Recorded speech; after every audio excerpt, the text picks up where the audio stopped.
Hi everyone. Today we'll be reading my third essay and body of work on Karl Jobst Still Being Racist and Fash in 2025. We'll be reading it from top to bottom, taking time as we do to go over sources and footnotes. But before we get started, I wanted to read a little bit about myself. I'm Persephone Vanderward, male to female trans woman, gothic ancom, they them, or she her, poly demipan, 39, anti-fash, and multi-volume book author and illustrator, sex worker, indie researcher, PhD in Gothic poetics and Ludogothic BDSM, who specializes partly in Metroidvania, erotic artist, pornographic historian, and invigilator, loves Amazons. Channel is short-form, safe-for-work content I can actually post on YouTube, e.g. React videos, but also essays I write elsewhere and live read on my channel. Everything is produced by me. I do not use or endorse AI. Billionaires suck. Free Palestine and all colonized lands. Abolish ICE. Cops in the state. It's all in the reflexes. So that's basically the information you need to know about me and what I do. Going back to our essay here, as I said, I'll be reading it from top to bottom. This is, however, a live reading, which means that while I can do certain things to mitigate the mistakes that I make, there will undoubtedly be small mistakes throughout the video. This is, for all intents and purposes, a script, but there will be points when I go off script for small periods of time to perhaps reiterate on something that I'm reading. I don't have to do that, it's optional, but I will undoubtedly do it at least once or twice in this video. I will do my best, however, to read from top to bottom and go over sources when I feel like doing it, to the length that I feel like doing it. Speaking of length, this essay is about 19,000 words long, and I read more comfortably at a pace of about 150 words per minute. If you divide 19,000 by 150, you get a little over 120 minutes, which is roughly 2 hours. So, taking into consideration that I will invariably pause from time to time to go off script slightly, I predict that we will finish this video in about 2.5 hours. Also, before we begin, I have placed my microphone in front of me and have the recording settings as such that I hope that my voice will come in more clearly. You can let me know in the comments if that's true or not. Hopefully it comes in more clear, and if it does, good. If it doesn't, constructive feedback is welcome and appreciated. Last but not least, I had planned on putting music over this, but was having difficulty finding things that wouldn't get the video flagged in specific parts of the world. I would like everyone to be able to see it, ideally. So if anyone in the comments knows places where I can access Creative Commons, open license, or public domain music, or if anyone knows specific examples of those that I can play over my videos, just some background music that I can read to, because that's primarily the kind of video that I do, I would happily take your recommendations into consideration. With that out of the way, let's begin. Hot Karl. Karl Jobst Still Racist and Fash in 2025. May 3rd, 2025. In 2021, Karl Jobst was exposed on Reddit for having ties to fascist speedrunner R. White Goose, who was publicly banned in 2018 by GDQ for his openly Nazi views. Karl not only never apologized for this, he's still racist and fash in 2025, meaning in ways that others, including various racial minorities, won't investigate. I want to document that collective issue among the wider gaming community, i.e., despite my gender oppression and trans emasculation trading male privilege for male alienation, I still have relative white privilege in regards to racial privilege, so I'll blow the whistle on Karl, not to cancel him as he states, but document his racism and fascist ties for research purposes. Also, not even Our White Goose was cancelled because his own channel is still up.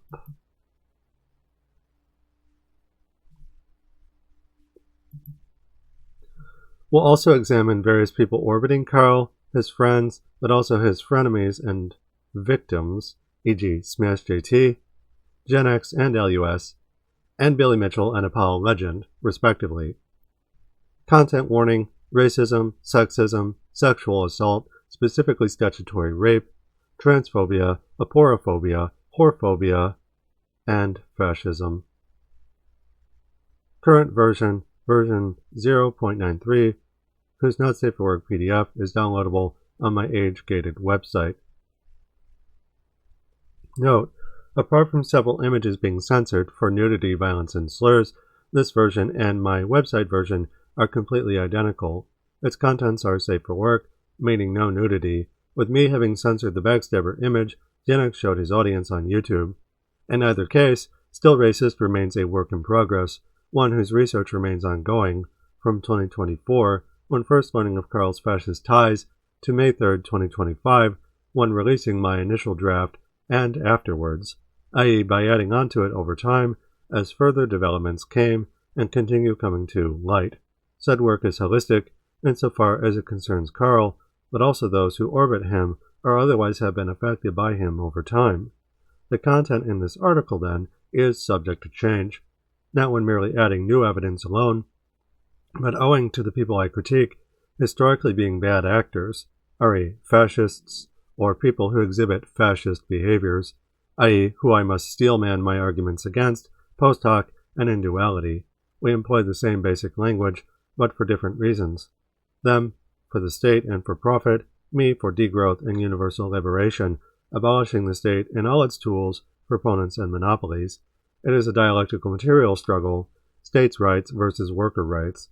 A few bad apples spoil the bunch, but fascism is fruit from the poison tree, i.e. harvesting nature at large for the state. Table of Contents: Changelog, Disclaimers, Summary, most of my work on Karl, and Karl's Orbiters / Defenders, Token Defenders of Karl, featuring Gen X Gamer, Tommy Tallarico, and Potion Sword Run.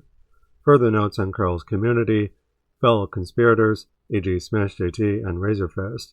Analyzing the evidence, re. Karl Is Still Racist and Fash in 2025, featuring Ersatz and LUS. Conclusion: Unrepentant Fash and Friends, featuring LUS, Gen X, EZScape, Arkamatt, and Apollo Legend. Epilogue: Facing Genocide, featuring Bay Ryan, Huhana, Hickey, Robert Asprey, and William Blum. Here's the changelog, if you want to read that. Disclaimers. First, all opinions are my own, i.e. as part of my research conducted alongside my book series, Gothic Communism. The material within is written, speaks about public figures, and popular media for purposes of education, satire, transformation, and critique, hence falls under fair use regarding copyright and free speech regarding defamation, i.e. defamation, be it slander or libel, spoken or written, requires a statement, specifically a statement of fact, to be false, and defamation of a public figure requires false statements thereof to have been made with actual malice, or knowing they were false when making them. See third point below. Except opinions aren't statements of fact. Opinions equal free speech, which is unfalsifiable and protected, therefore isn't defamation. Regarding my use of the word fascist and racism, these opinions aren't made with actual malice against public figures, but fall under my expertise as a researcher on these topics about public figures, i.e. in ways I believe are true, as matters of opinion, while giving my findings to the public, on YouTube or elsewhere, when describing people that, in my researcher's opinion, have fascist ergo racist qualities per my body of work. See footnote for how calling someone fascist racist isn't defamation, i.e. apart from hate speech, and the open promotion of criminal activity, specifically hate crimes, through a given belief system.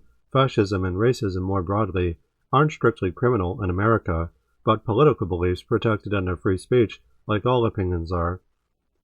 E.g., someone can legally identify as a Nazi in the US and even opine how they think the West is superior to other cultures, and doing so is perfectly legal provided it demonstrably stays a matter of opinion, i.e., not hate speech that actively and nakedly endorses and encourages hate crimes. Free speech protects minorities and bigots alike. Second, my statements regarding Karl Jobst's behavior specifically concern comments he has previously acknowledged as having actually occurred. I did not invent them.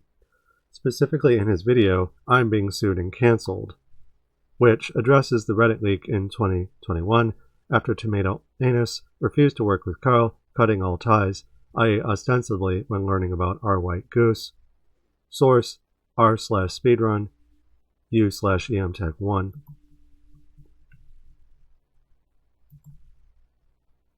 And here's our first source from Karl himself. Videos.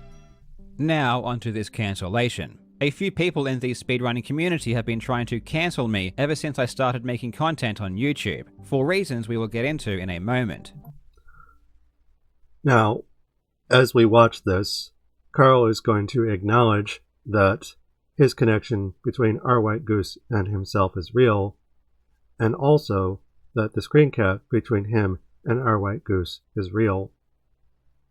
So he's not denying the existence of that image, and he also goes on throughout the entire video to talk about other images that he is associated with.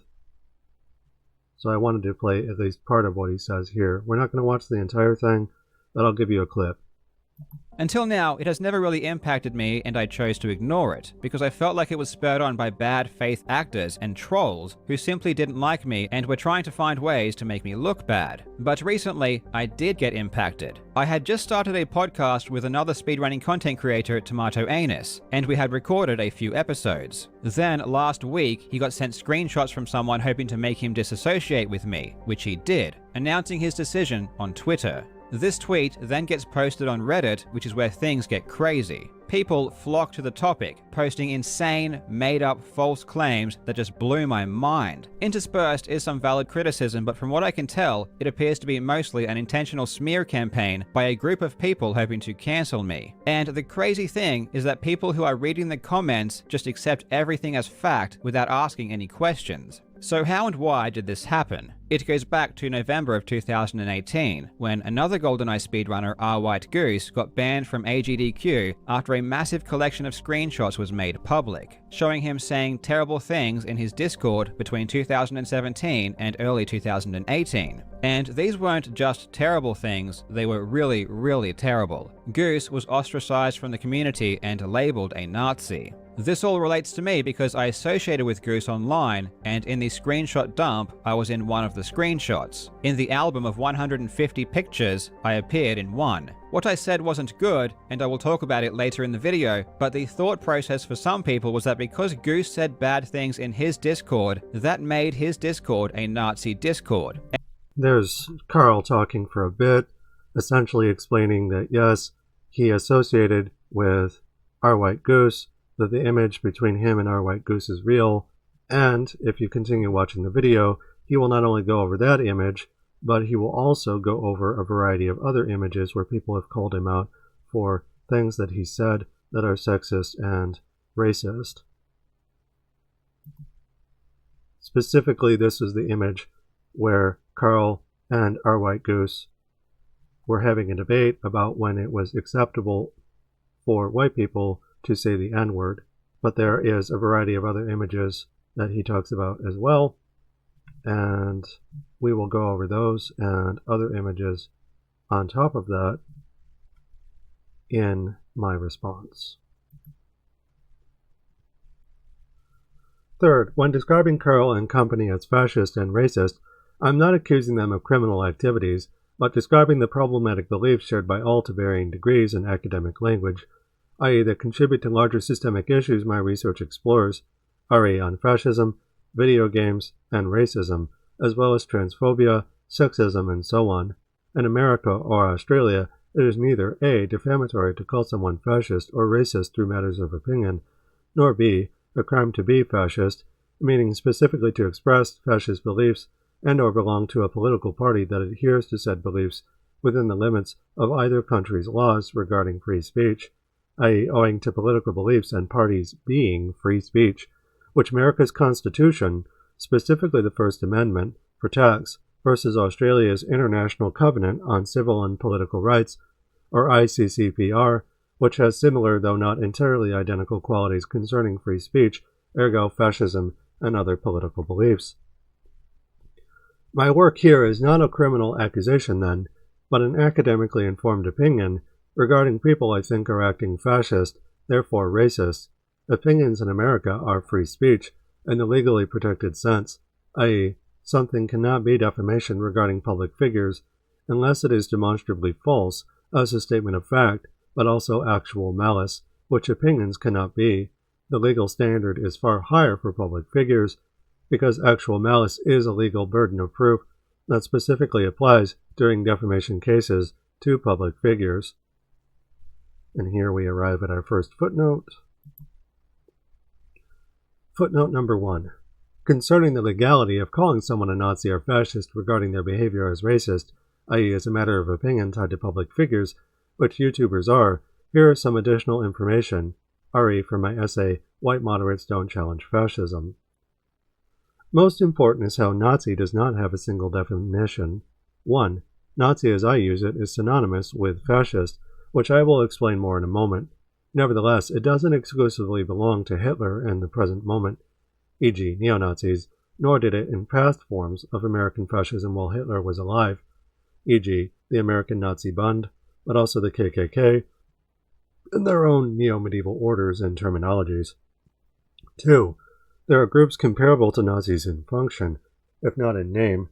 Again, the KKK, Proud Boys, and similar crypto-fascists, but essentially anyone who isn't a flag-waving Nazi, i.e. anyone who has fascist qualities that for all intents and purposes are alt-right, ultra-conservative, or otherwise palingenetic, ultra-nationalist, to varying but also modular degrees.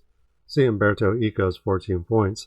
To that, Solomon gives 3 things, 4 if you include Hitler to define a Nazi. Eco provides 14, but also treats fascism as a global affair that goes well beyond the Germans. These groups also carry different names, i.e. for the same basic ideas borrowed by the Nazis from Italy, chiefly fascism the word and the Roman salute, but also American geopolitics' own manifest destiny, e.g. Western chauvinist, race realist, pro-European, and white moderate, /nationalist, etc., all comporting as fascist through dog whistle and disguise.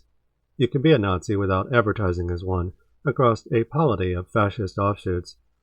3. Nazi is a broad label that applies to fascist people. It also is a common insult used to describe someone who is strict, i.e. in a variety of ways that aren't comparable to Nazis, e.g. feminazi or grammar Nazi, etc. Indeed, the unironic usage of Nazi plus noun is a common form of Darvo used by people on the alt-right. I'm not the Nazi, you're the Nazi, as well as obscuring what Nazis are through stolen language, a technique called obscurantism, which the Nazis and similar historical forms of fascism were known to do, e.g. the Nazis called themselves National Socialists, which 1. Didn't accurately describe them to start with, and 2. They stole from German leftists, who were killed during the German Revolution, but also from Hitler's situational frenemies, the Strasserites, who he later killed after assuming power. In short, Nazis, and by extension all fascists, lie, cheat, and steal as a political modus operandi, making their synonymizing with fascism in general, as well as establishment politics in Western countries, historically apt. However, the legality of calling someone a Nazi also needs to be acknowledged. 4. It isn't a crime in America to call someone a Nazi. Not yet, anyways. Nor anything comparable to a Nazi, e.g. like a certain American hard rock band who just happened to be pro-Confederate above. It also is not a crime to be a Nazi in America. More on this in point 6. The band in question is Leonard Skinnard. 5. It isn't slander in America to call someone a Nazi, insofar as doing so is a matter of opinion, not defamation, i.e. you can't be guilty of doing so because doing so is not a crime. But it also isn't defamation, meaning you can't be liable for it unless the statement is provably false, Again, more on this in point 6. And don't just take my word for it. Take it from Noah Sampson, who explains after receiving a letter of intent from accusing Ethan Klein of supporting genocide. Quote, "For someone to be found liable for defamation, there's a few bars that need to be reached. First, the plaintiff must establish that the allegedly defamatory claim is a statement of fact. Next, that statement of fact must be provably false. It also must have caused demonstrable damages to the plaintiff's finances or reputation. And lastly, the statement has to have been made with actual malice. Actual malice is a legal standard. It's the highest legal standard for defamation claims, and it's only applied to public figures. Basically, it means the defamatory statements have to have been made with the existing knowledge that these statements were false." Unquote. All of these bars must be met, not just one. 6. Calling someone a Nazi is not the same thing as calling them a criminal or sex offender. See point 4, i.e., someone cannot be arrested in America for being a Nazi or a fascist, because both, and all their variations, are a political belief, which constitutes free speech. i.e., to call someone a Nazi is not calling them a criminal, therefore isn't slander according to American law, because Nazis are protected by free speech for their opinions. For instance, Tentager Law Firm writes, "An opinion is not considered defamation. The First Amendment, which guarantees freedom of speech, protects statements of pure opinion from being considered defamation. For example, an online review of a doctor stating the doctor is rude or a jerk is not defamatory. Those are expressions of opinion, but a statement that a person is a criminal or a sex offender, if false, are defamatory. Those are statements of fact that can be proven false. Again, calling someone a Nazi is not the same thing as calling them a criminal, but equivalent, in legal terms that is, to calling them a jerk, asshole, or bigot. It's an opinion, and opinions by their very nature are unfalsifiable. You can't prove them true or false because they are subjective, and more to the point, not policed speech." Scrolling back up and picking up where we left off. As Cornell Law School writes, a public figure is an individual who has assumed roles of especial prominence in the affairs of a society or thrust themselves into the forefront of a particular public controversy to influence the resolution of the issues involved. Emphasis me, e.g. the controversy between Billy Mitchell and Karl Jobst regarding their lawsuit. Public figures also include individuals who have achieved pervasive fame or notoriety. Whether a party is a public figure is a question of law for the court. Public figures who wish to recover for injury to reputation must establish that the defendant acted with actual malice. Actual malice requires clear and convincing evidence that the defamatory falsehood was made with knowledge of its falsity or with reckless disregard for the truth. I understand my opinions to be true as matters of opinion, or for myself as a researcher of various public figures I'm critiquing for my research for matters of education/public safety. Fascism is dangerous. Regarding public figure as a flexible standard, the primary example is Karl Jobst, a popular YouTuber, over 1 million subscribers, who I am researching, as I have said, based on publicly available evidence, e.g. his court case with Billy Mitchell, and various public scandals surrounding it, i.e. with the exception of Arkamatt, who I am not accusing of any direct wrongdoing. All of the people I criticize are YouTubers beyond a certain size, at least several thousand subscribers apiece. All work with visible brands, logos, and faces, except for Arkamatt, in their videos, on their channels, and ostensibly monetize content while interacting with each other publicly on YouTube for those reasons. Hence, the people I criticize would appear to classify as public figures per CLS's definition as I understand it, i.e. insofar as they operate publicly as such versus private citizens who don't operate in public view for money and or fame, but also public sway, specifically the ability to sway public opinion over different topics of dispute. E.g. Billy Mitchell is a terrible person, as Karl Jobst and his fans and enemies both like to argue for or against. Regardless of the arguments being made, their disputes are public, meaning on YouTube, uploaded by them, and resolved publicly in ways I am responding to. RE is a matter of researching fascism, someone who studies racism in popular media, including YouTube videos and para-meta content. In fact, all of the information I am using is publicly available and provided by or regarding public figures, i.e. None of it is ill-gotten or knowingly provided as false, hence falls under free speech and fair use, enjoying those protections under American law. My screen cap of Karl using the Elon Nazi salute on Discord, seemingly without irony.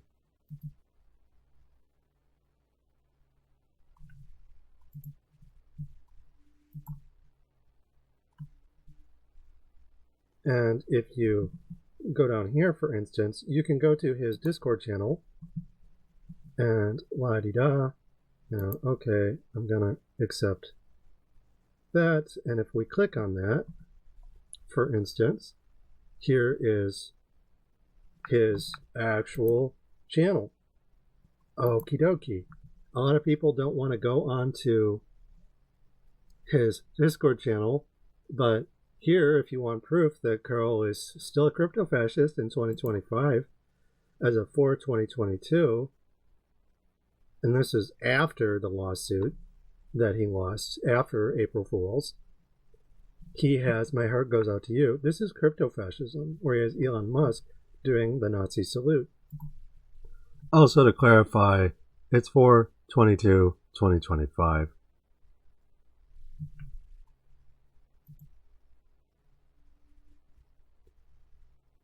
Returning to where we left off, my screen cap of Karl using the Elon Nazi salute on Discord seemingly without irony was accessed on a publicly available advertised server with no password. Furthermore, the use of Discord images remains a common standard of evidence entertained in YouTube videos. All the people in these videos use Discord screen caps to argue their points. Aside from that specific image and other screen caps I use of various publicly available YouTube videos, the rest of the images I used were leaked by other individuals and commented on publicly by other channels beforehand, meaning in ways not only I and similar critics or supporters responded to, but Karl as well. RE, I'm being sued and cancelled. Regarding knowingly provided as false, meaning regarding my opinion of it for purposes of education, i.e., regarding statements made by others that my writing comments on here, to it, a source's information could be incorrect, but not to my knowledge, or in my opinion when I gave it. Most notable in this regard is LUS's own source for Karl's racism, r/YouTube dramas, racist screenshots that Karl the N-word has no racist connotation in Australia Jobst has never addressed, posted on April 14th, 2025, which LUS aired on their live stream. Karl Jobst threatens to report my channel on May 16th, 2025, in which my videos never responded to before said stream, i.e. my videos before LUS's stream primarily stuck to the images confirmed by Karl himself, i.e. those viewed in I'm Being Sued and cancelled. After May 16th, the additional images LUS showed me on stream appear in this body of work, i.e. that Karl himself doesn't specifically address or verify in his own video, but whose racist content would seem to comport with those LUS previously qualified, alluding to in past videos of theirs, and Karl verified, independent of each other. This alleged status applies to any images here I may have overlooked in that respect, not just the ones below, and should Karl wish to set the record straight, I will happily oblige him. Here's the image that LUS used on their livestream, with the slurs censored.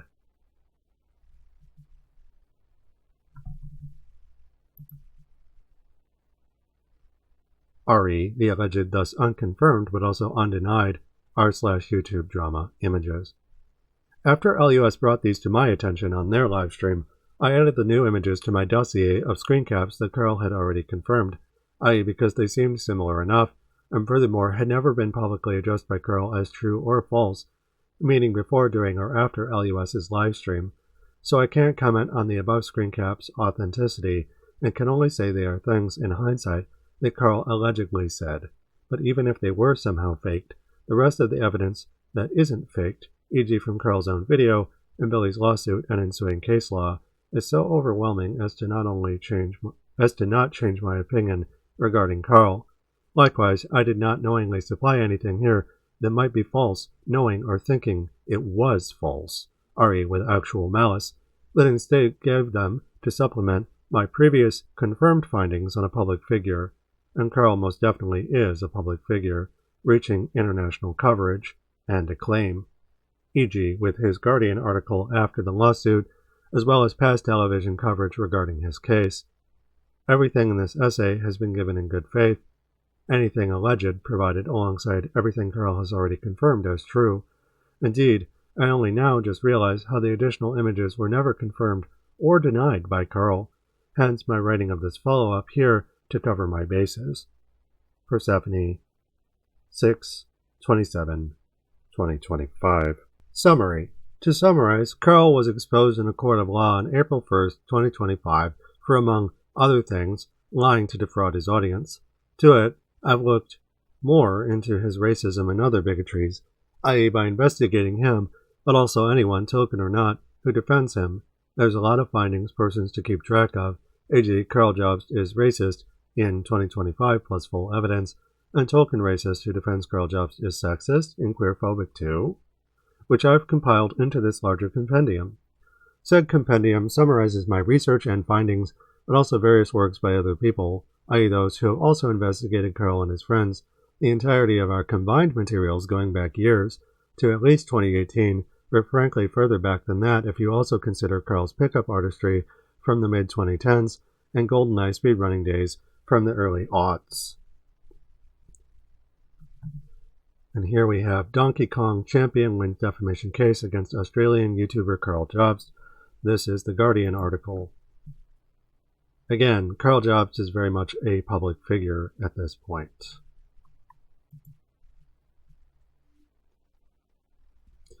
Most of my work on Karl and Karl's Obiters, defenders. Note, this list is incomplete, and one I will update should further information come to light.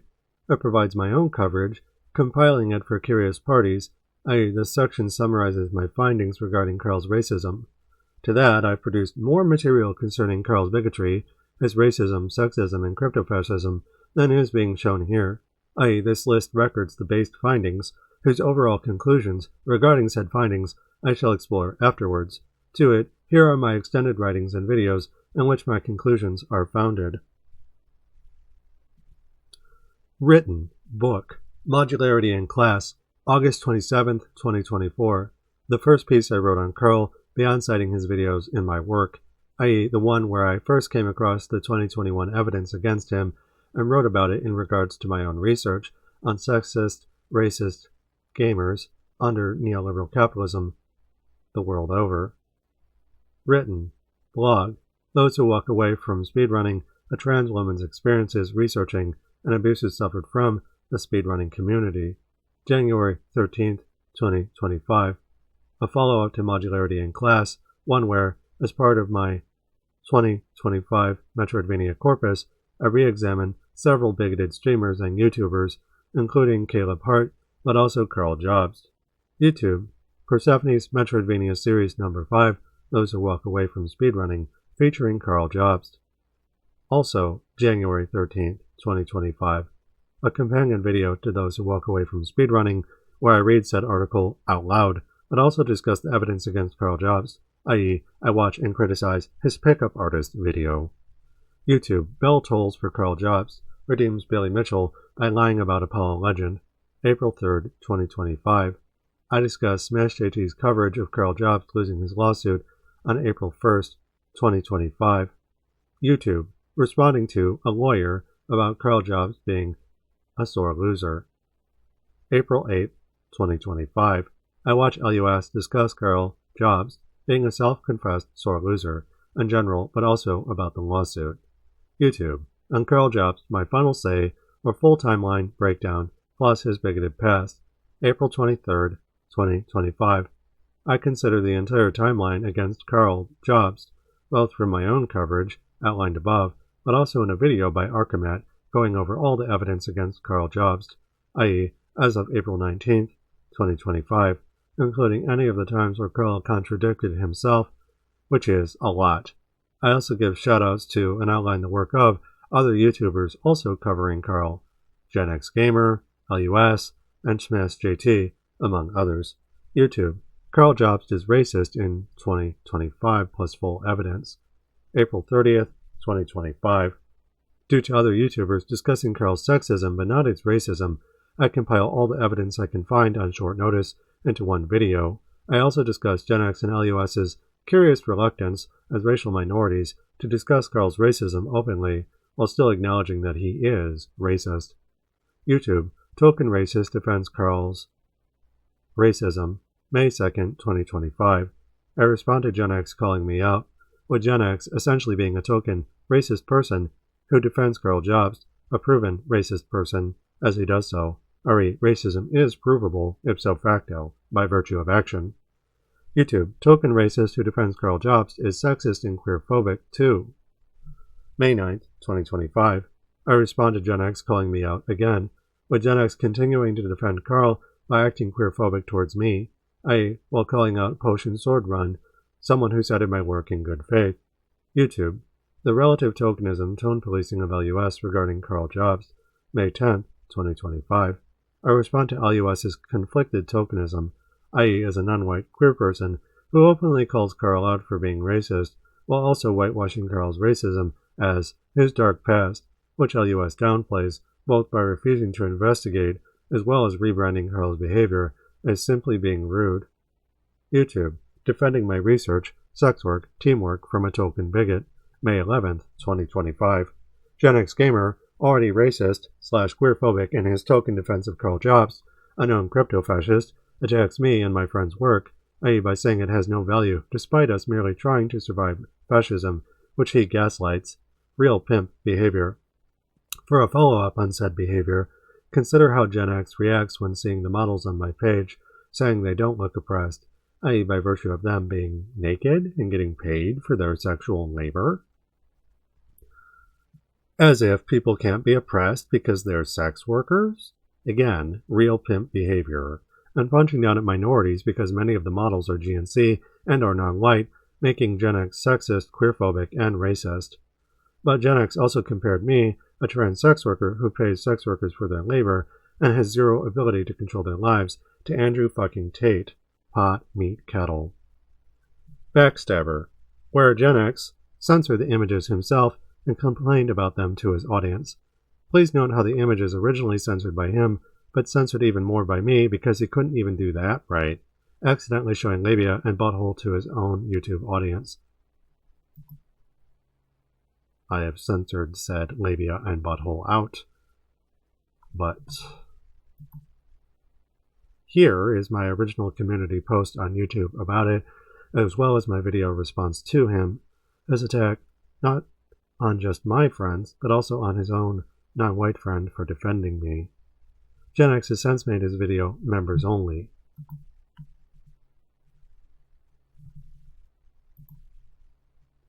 Likewise, my response turns my screen share off during the above portion to avoid showing porn to my audience, like Gen X does to his, but for those of age who are truly curious, the uncensored image can be found on my age-gated website.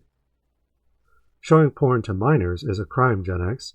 If you haven't removed that portion of the video, that means you're selling it to anyone who becomes a channel member, including, potentially, minors. YouTube React video number 23, Billy Mitchell's response to Karl Jobst, featuring LUS. And also, incidentally, this is the Backstabber video, which he has made. Potion Sword Run has made members-only content. Join this channel to get access to members-only content like this video and other exclusive perks. You have to pay for the privilege.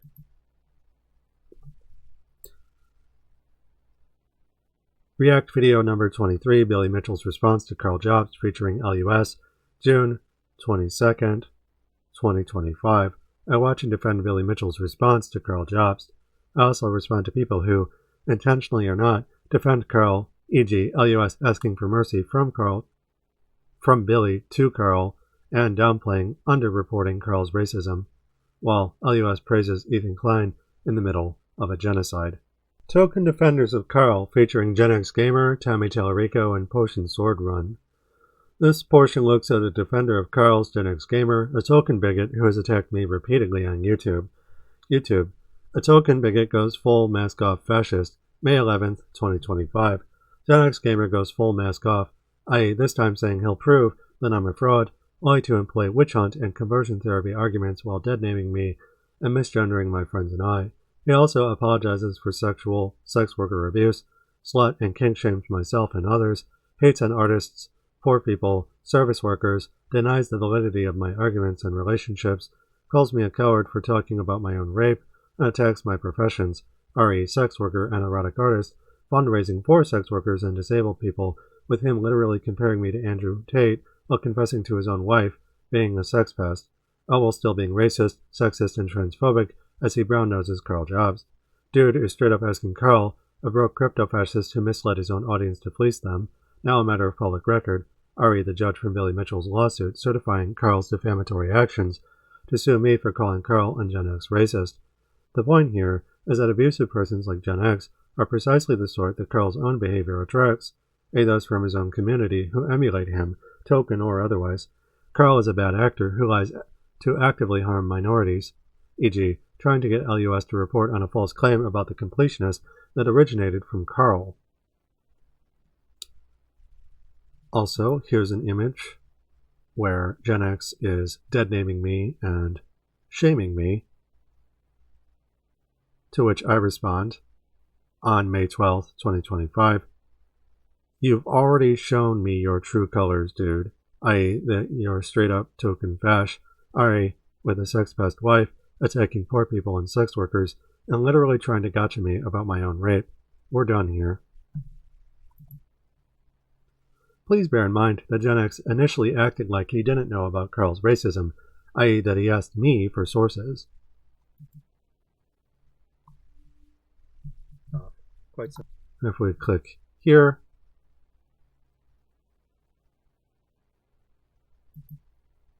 we can see him responding to me.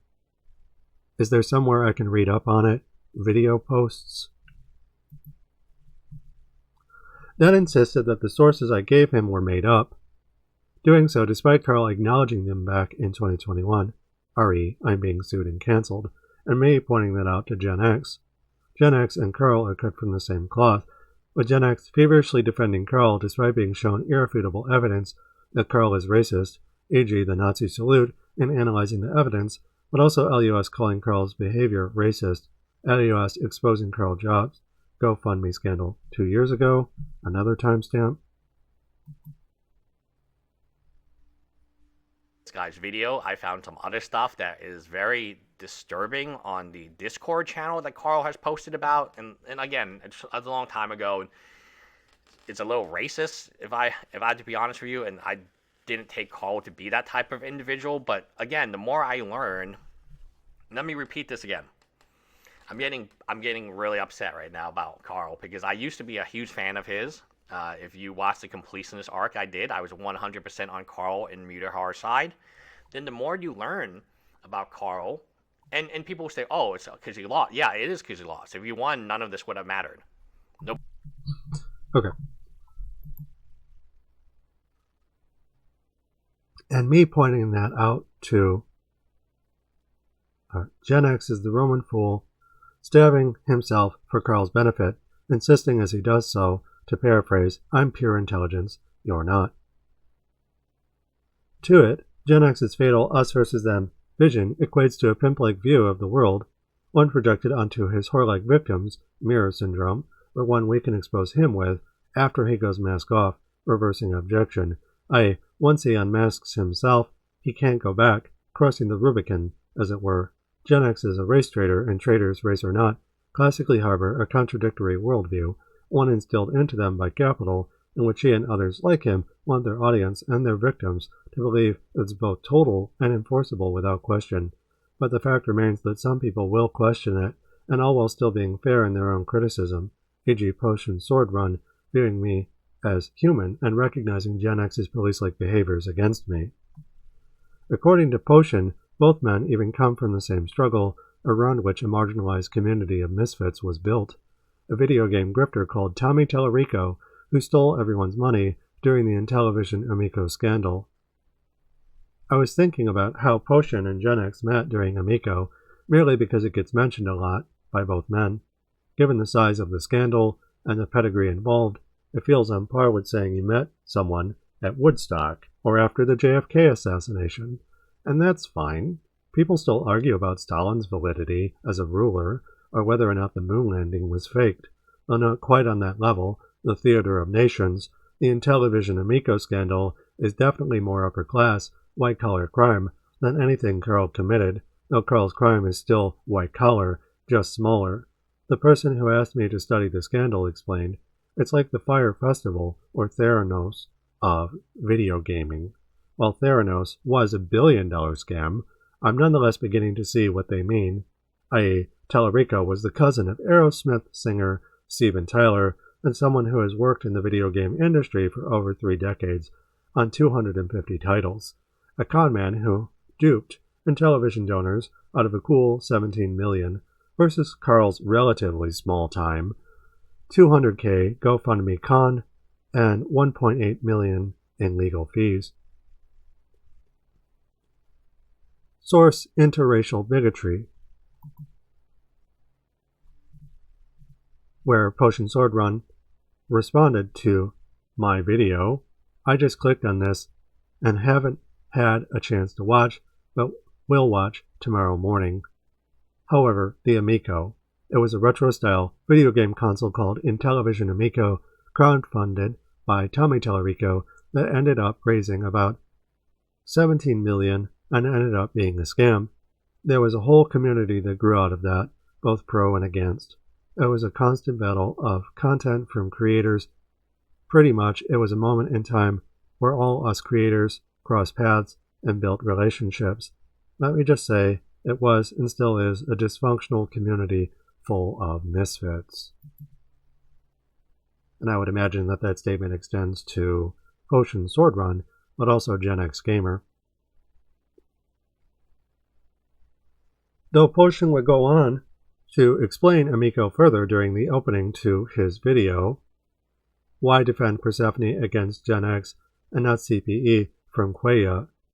Said video also discusses factionalism, i.e. echoing the half-reality of rival social clubs, not just in the so-called real world, but on the internet, therefore within media as an extension of said world, e.g. the theme of familial drama, generational rivalries, unaddressed trauma, dueling revenge fantasies, and forbidden love, the Montagues and the Capulets from Shakespeare's Romeo and Juliet, the Hatfields and the McCoys, romanticized by Mark Twain, and the Sharks and the Jets from The West Side Story, a 1961 adaptation of the 1957 musical, effectively being a racialized star-crossed lovers narrative for white middle-class Americans to slum with, etc. Crime is a crime, defamation is defamation, and size doesn't matter insofar as Karl is Fash, i.e. someone who wants the power of the upper crust, like Tallarico, as a more gentrified and notably non-white blowhard, echoes a Beowulf in his own KFAB-style tall tales, see bass frequencies, Hulk Hogan's Most Despicable Lies, are Behind the Bastards Part 1, Vince McMahon, History's Greatest Monster. In any event, the fact that Potion and Gen X met during Intellivision, and that they covered its multi-year development alongside the likes of even larger channels like Smash JT, doesn't strike me as especially profound historically. Neither man ties directly to the events in question, but rather remains caught in its colossal wake. In short, neither Potion nor Gen X knew Tommy, as far as I can tell anyways, but instead were friends with each other, who wrote about him in the same community of fans, Obiters, i.e. two folks living in the same general area from different political stripes who covered a big-time scandal surrounding something they both cared about, video games. Video games, like most popular media in the West, are classically male and white, leaving people, not just like me, a trans woman, of Potion and Gen X, stuck on the outside, alien. The difference for us is, one of them is a token bigot, and the other is not, i.e. Gen X misgendering me, and Potion asking him not to. My investigation could be entirely about underwater basket weaving versus video games, and the takeaway wouldn't change. Racism and other bigotries pursuant to fascism are wrong. AFAB. All fascists are bad. So are conmen in general, white skin or not. Capital, an endless conveyor belt of KFAB style, Red and Circus, run by hauntological strongmen, or at least silver tongues, obsessed with the imaginary past. Like the Hulkster's throbbing shaft banging his friend Bubba, the love sponge's wife, The profit motive is swole and vain. That was a pun. It leads to systemic abuse of all kinds, of women, children, and minorities, by status quo ringleaders in popular media of all kinds, not just video games. As Tommy and Gen X prove, sometimes the abuser is big, famous, and awful, but sometimes just awful. Which brings us to footnote number 2. Watching H-Bomber Guy's Roblox Oof.mp3, a documentary about Amico, I couldn't help but think of Gen X pulling the race card when I called him out for being token and defending racist people like Karl Jobst, i.e. acting in ways eerily similar to Tommy Tallarico, also an ethnic minority, and someone who hung around white supremacists while calling anyone who dared critique his shady dealings gaming racists. Names. He defended the Amico on internet forums, calling detractors morons, idiots, mentally unstable, narcissists, and cowards, comparing criticism of his business decisions to racism, eventually settling on calling his detractors gaming racists, the funniest term I've ever heard.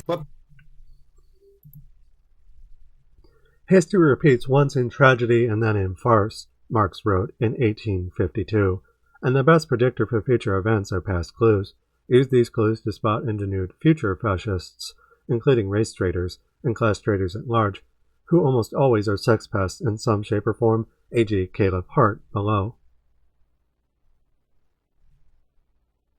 Consider Volume 3's Inside the Man Box for something more dedicated to bigoted pimp-like streamers, re. Caleb Hart, and people like him aping Pygmalion by acting strong, but, in truth, being afraid of everything, and having to coerce and cover up their own abusive relationships, with Caleb having his mommy and daddy coerce Barbie Edge, a woman of color sex worker, into aborting her child after he got her pregnant. If you click on this, it will take you to Barbie Edge's own testimony.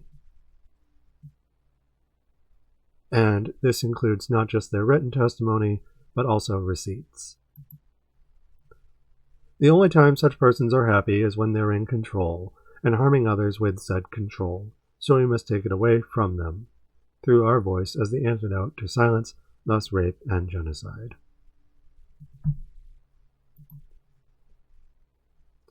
Little abusers want to be big abusers, and they'll punch down at anyone who gets in their way or reminds them they suck, re. Tommy Tallarico, with a variety of statements from him, including their infamous gaming racists claim. Notice a pattern here. Private property is theft, and video games have embodied privatization for the status quo since the neoliberal era, i.e. men like Karl or those imitating him, imitating OG entitled sex pests and bigots like Bill Gates. Fascism recruits from broken homes, but some homes are more broken than others and operate on the usual American red lines. In other words, while people with privilege can still be oppressed, re. me, i.e. because privilege and oppression, while modular, are relative and intersectional, hence overlap to varying degrees of relative intersection, the inverse is also true. So while privileged people like Karl Jobst or Tommy Tallarico betray mostly out of convenience, many oppressed people tokenize out of desperation for privileged people they de facto serve, i.e. when abusing the language of the oppressed, doing so to defend the status quo by calling their critics racist, Darvo style, re. token ethnic minorities calling their critics racist, be that Tommy versus different critics, or Gen X versus me. It's obscurantism, a classic fascist approach alongside Darvo.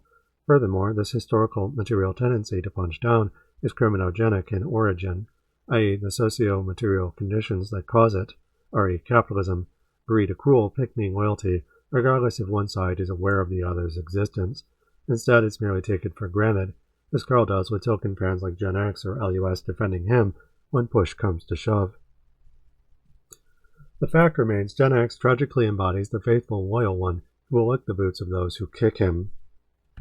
Even when staring that reality in the face, he'll attack the marginalized, his fellow oppressed, including sex workers, racial minorities, and or GNC people, effectively tokenizing to become a de facto cop, vigilante, which he'll call self-defense in bad faith, i.e. he was fine with milking Karl after the lawsuit, and even with me acknowledging Karl's alleged, according to him, bigotries, until I started to suspect and openly accused Gen X of being token, thus a racist grifter, who, when confronted with accusations thereof, started calling me racist to badly cover his tracks.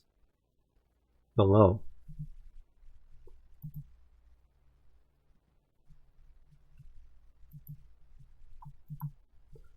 And here's the response from Gen X on one of my videos where they acknowledge that they are milking Karl. Thanks for the shout out. Milk, milk, milk.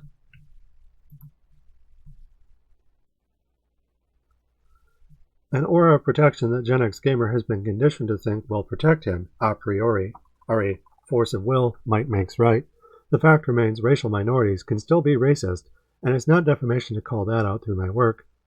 i.e., Gen X is racist in my opinion, and projecting onto me while asking Karl Jobst to sue me in bad faith, an act known as libel bullying, and one the bigots love to use, abusing the legal system to silence their critics with.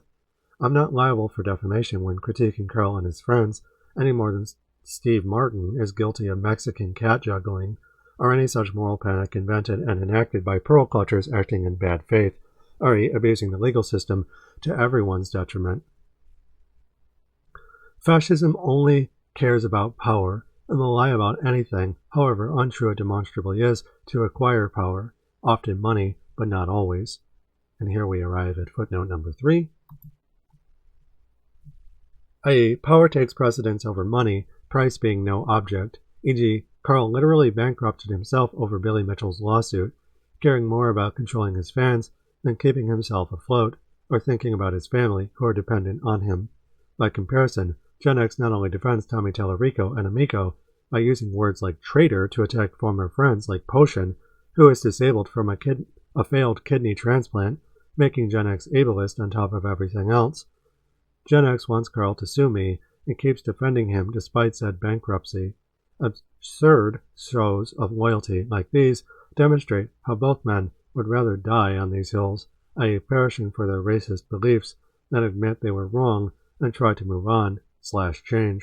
i.e., assimilation is poor stewardship, but so is betrayal of any kind, i.e., the state rapes nature and workers by design. Again, they're Roman fools, falling on their swords to serve capital, foregoing any attempt at reducing their own harmful behaviors, instead choosing to promote the suing of political enemies in bad faith, or for what essentially amounts to free speech, weakening their own freedoms for a petty chance at revenge. It's incredibly short-sighted, and yet Karl's defenders mistakenly think their own privilege will protect them from selective punishment down the road. Suing someone for free speech undermines free speech. Even suggesting it is a terrible idea, and a patent lawyer and corporate veteran like LUS and Gen X should absolutely know better. They're weird and they suck, token minorities who punch down for the status quo. Going back up to where we were. We'll do this to defend capital, which only cares about profit, which in turn historically leads to harm against workers, but especially minorities who refuse to tokenize. As such, those who defend the system defend it despite any toxic leaks, i.e., trying to keep up appearances and maintain a sense of normality through objection, us versus them, denying any harm done, all to enable systemic exploitation until someone blows the whistle, usually more than once. But even then, these defenders will historically attack the whistleblower instead of capital, or those who represent capital, e.g. Karl Jobst or Tommy Tallarico.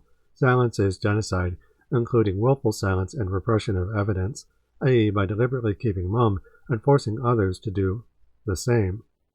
This silence is bought and paid for, e.g. YouTube monetization, which I present here to speak for itself, in proverbial volumes, with my own written commentary helping spell things out for my audience.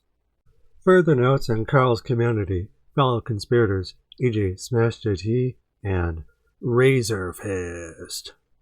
While this work not just into Karl, but those orbiting him, for starters, he belongs to a racist, sexist, transphobic, and anti-sex work community, i.e. gamers, i.e. where he has more privilege than most, but also notoriety. Owing to all of these qualities working in Karl's favor, he enjoys various perks from the larger community where he and his fans belong. i.e. Gen X Gamer defends Karl by attacking me, but also repeatedly granting Karl the benefit of the doubt, despite mounting evidence that Karl is bad faith, i.e. Smash JT and other YouTubers historically cover Karl as news, but also cover for him, meaning after he was exposed repeatedly in the past and present. To it, Karl is friends with Smash JT by Smash JT's own recognition. Quote, full disclosure, I consider Karl Jobst a colleague and even somewhat a friend of the channel. Unquote. In turn, Smash JT is friends not just with Karl or Gen X Gamer, according to Gen X, but also avid transphobe, lolly consumer, and former Blizzard employee grifter Grums.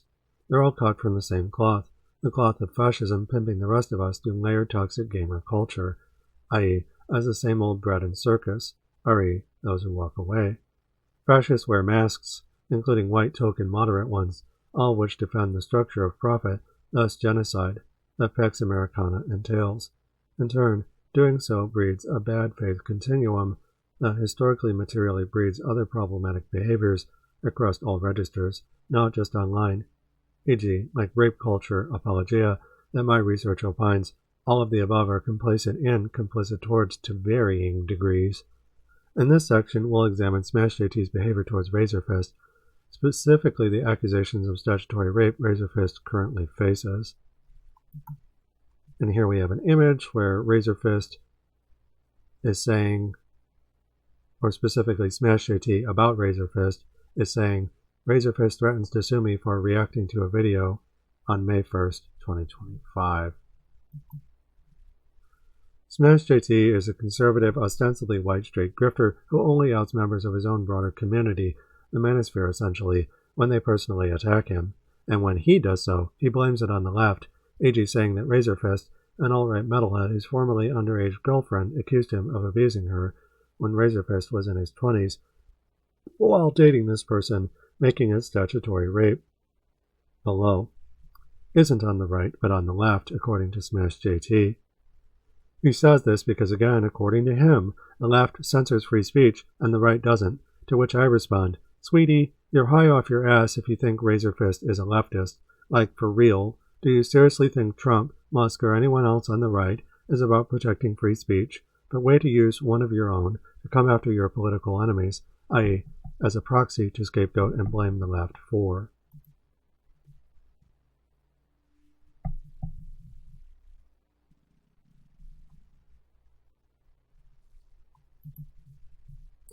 I.e., these are the same cancel culture arguments, again, that Gamergate types like Gen X and Karl Jobst have used to protect them and theirs, but also Capital, with Elon Musk advocating for such matters on Twitter before buying it and turning it into a Nazi-infested hellscape, boundaries for me, not for thee, and reactive abuse kettling the usual victims by the usual cops playing the victims. In short, Razor was ignored for his behaviors until those behaviors couldn't be ignored, i.e., it was reported that he was abusing his then 19-year-old girlfriend back in 2020. Oops, not that image. This image. April 5th, 2020. Hey guys, did you know this guy RazörFist, age 34, had a 19-year-old girlfriend and abused her at 3 a.m. because she had a retail job and went out with her friends? I thought it was interesting, and I would let you all know.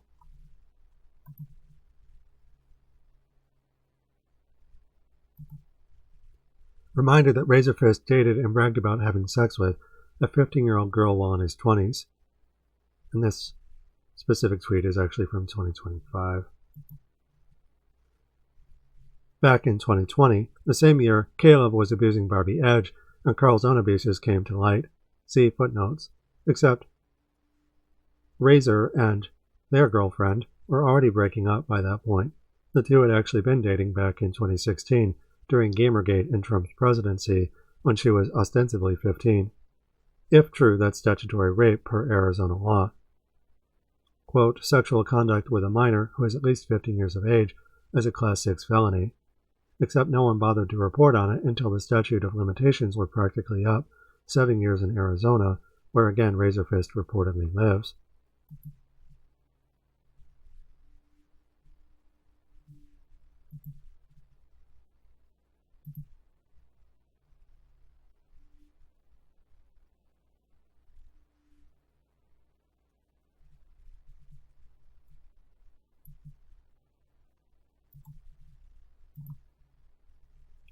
Though he may have committed the crimes elsewhere, in a place where the statutes and age of consent are different, the behavior remains at the very least on the cusp of what is legally acceptable, i.e. his girlfriend could have barely been 16 depending on when she was born.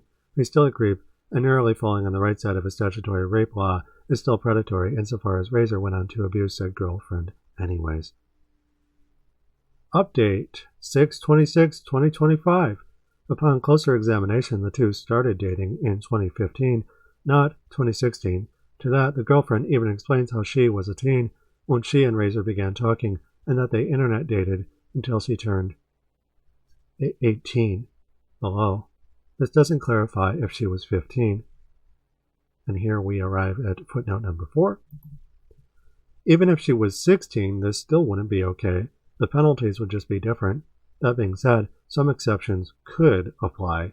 For example, the age of consent in Minnesota is 16, which allows 16-year-olds to consent to sex with legal adults while keeping certain exceptions in mind. The legal age of consent in Minnesota is 16, writes Arakigo Stoka. A person must be at least 16 to be considered legally competent to consent to sexual activity. However, Minnesota age of consent laws include specific exceptions, particularly if there is a significant difference in age or certain relationships that involve authority or power.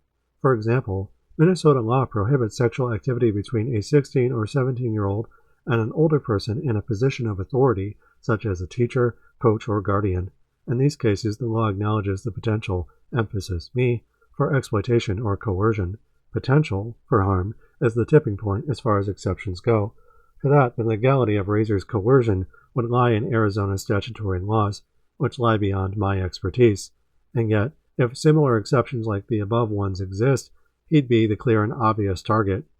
He waited until his ex was 18, convincing her beforehand to move in with him before slowly starting to abuse her. Predators are generally the most privileged among us, abjecting their crimes onto the usual scapegoats. Going back up to where we left off.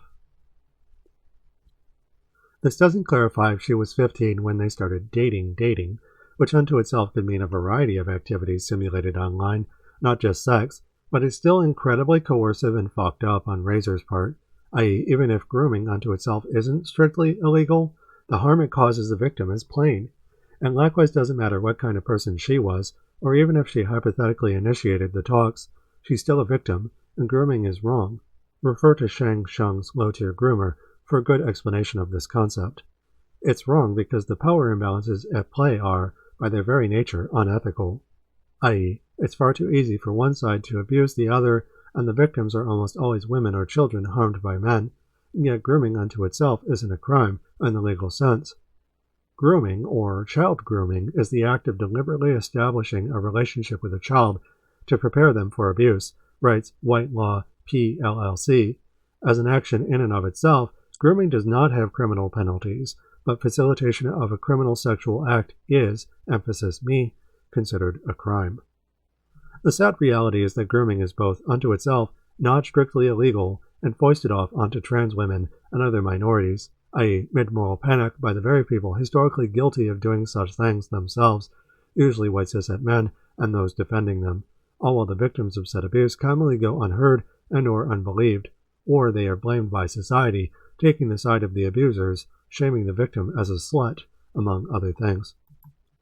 And here we have the 2015 screen cap, January 17th, and I have squared certain snippets from the Vegapunk of Hyenas that I thought would be relevant. Reminder that RazörFist dated and bragged about having sex with a 15-year-old girl while in his 20s. I actually had to look into this to verify, and it was actually worse than I assumed. I assumed she was 19, but that's just when they broke up. And here she is showing her age when they started dating in 2015, when she would have been 15. It's my birthday. I'm 22 now. April 12th, 2022. Scrolling back up. Here is Eve on RazörFist's account, writing, I'm Razor, and I'm a complete piece of shit.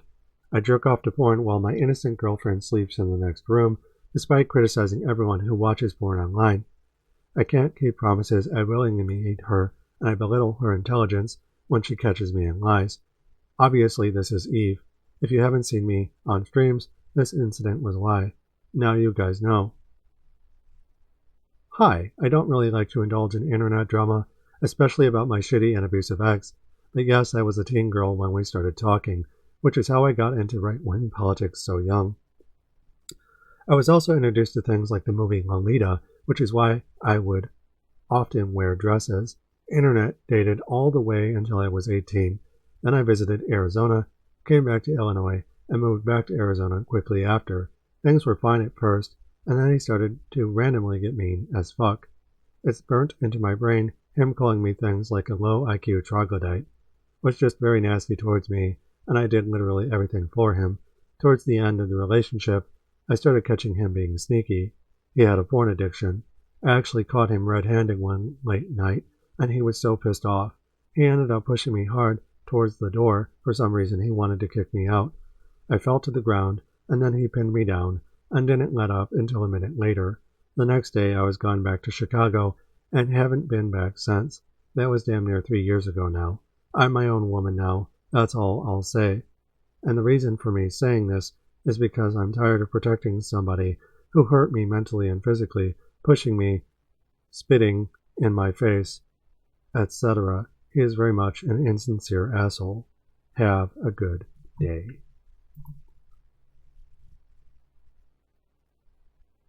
Beyond fascism, my research specializes in rape survival, healing from it, and risk reduction in the future, RE, ludogothic BDSM, calculated risk, and concerning rape play. Abuse, then, is a spectrum of toxic behaviors that sometimes cross over into criminal behavior. But criminal behavior, A, isn't always persecuted, and B, whose persecution the status quo historically discourages due to societal norms centered around profit, defend the white straight man. Caleb didn't rape Barbie, for instance, but did pressure her into getting an abortion, see footnotes, and Razor could have solicited sex from his then-partner statutorily in 2015, when and if she was 15 at the time, and provided sex was involved in their early exchanges. Criminal or not, such behavior is toxic, insofar as big enough an age gap and power imbalance will routinely lead to abuse toward the more vulnerable parties. They are the regular casualties of the usual grifts, online or otherwise, the profit motive protecting predators, especially white straight predators or people acting white and straight. To that, things leak when society is toxic, and capital is toxic by design. But the legal system and canonical media more broadly historically serve to protect white straight men, and have since antiquity into the Middle Ages and beyond, whose ancient canonical laws have been camped by neo-Gothic writers, including conservative ones, e.g. Anne Radcliffe's The Italian, or the Confessionals of the Black Penitents. The Scooby-Doo villain is always an insider. Meanwhile, one hand washes the other, the white moderate lying for the white reactionary, with Smash JT only covering Razor's rape allegations in 2025 after someone else talked about them. He likewise hasn't discussed Karl's racism at all, to my knowledge, i.e. keeping mum despite both men having been friends for years. On top of that, Moist Critical and some ordinary gamers, a white chud and token Zionist respectively, both threw Karl under the bus after the suit, each man denying prior knowledge, e.g. Moist Critical playing dumb despite being a witness in the actual lawsuit, i.e. despite their lawyers having to have known the same information I did, publicly available information that Karl himself confirmed that was itself available for years and requiring only a quick Google search to access.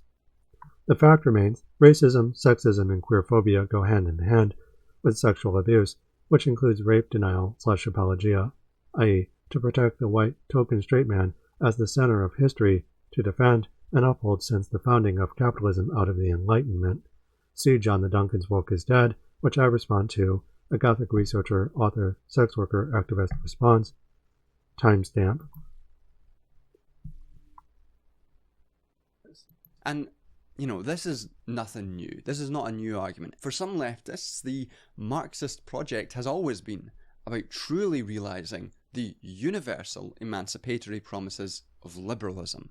And in doing so, they sort of draw on a liberal intellectual history, which can be traced back to some of the foundational liberal writings of natural rights theorists like Hobbes, Rousseau, and that sour-faced bitch John Locke. Rousseau, the noble savage argument, if I'm not mistaken, which inspired Pol Pot, the noble savage in Cambodia, and the rise of fascism there after the bombing of Cambodia, and afraid of the Vietnamese, they persecuted them at home and effectively engaged in auto-genocide. They toxified to such a degree that they ate themselves. These liberal writers emphasize that the individual, before society, is imbued with certain natural rights to freedom and property. Yeah, except it's always boundaries for me, not for thee, and it's always in defense of capital, right? The role of politics for liberals like this is to effectively secure the conditions in which these universal natural rights can be enjoyed. For Hobbes, it's about creating overriding Leviathan political power, which can keep people safe. For John Locke, it's about restraining state power. All right. The system by design enables white, straight, token liars to police itself with, forming a cone of silence that is nonetheless plain to see during the cryptonomy process, e.g. Dr. Disrespect below. Capital infantilizes its defenders and victims alike, breeding a culture of abuse that, you guessed it, favors the men, i.e. insofar as it expects them to toxify and become completely dishonest, untrustworthy, and harmful to everyone around them, yet convince their God's gift to women everywhere. Capital, out of the ancient world into the new, has always been patriarchal, i.e. in and out of media, on stage and off, back and forth, to a liminal, half-real degree that favors white token straight men and their nuclear families, or ostensibly pro-nuclear positions upheld through the constant simulation of war and its sale, re. From Nature versus the State. Quote, Exhibit 51D 4A to B. Artists C. Scotty W., Behemoth 87, Shiny Zenny. Source: Persephone Vanderwords, 2021, Mazes and Labyrinths, Q&A Interview Compendium. Pilots of Samus. You don't have to be a massive twat to be a member of the colonizer class. All three men are of said class, and likewise have white male privilege to boot. Having interviewed each of these Metroid franchise world record holders for why they run these games, it's largely in text and about competition for with other gamers, i.e. which historically materially means other gamers like them.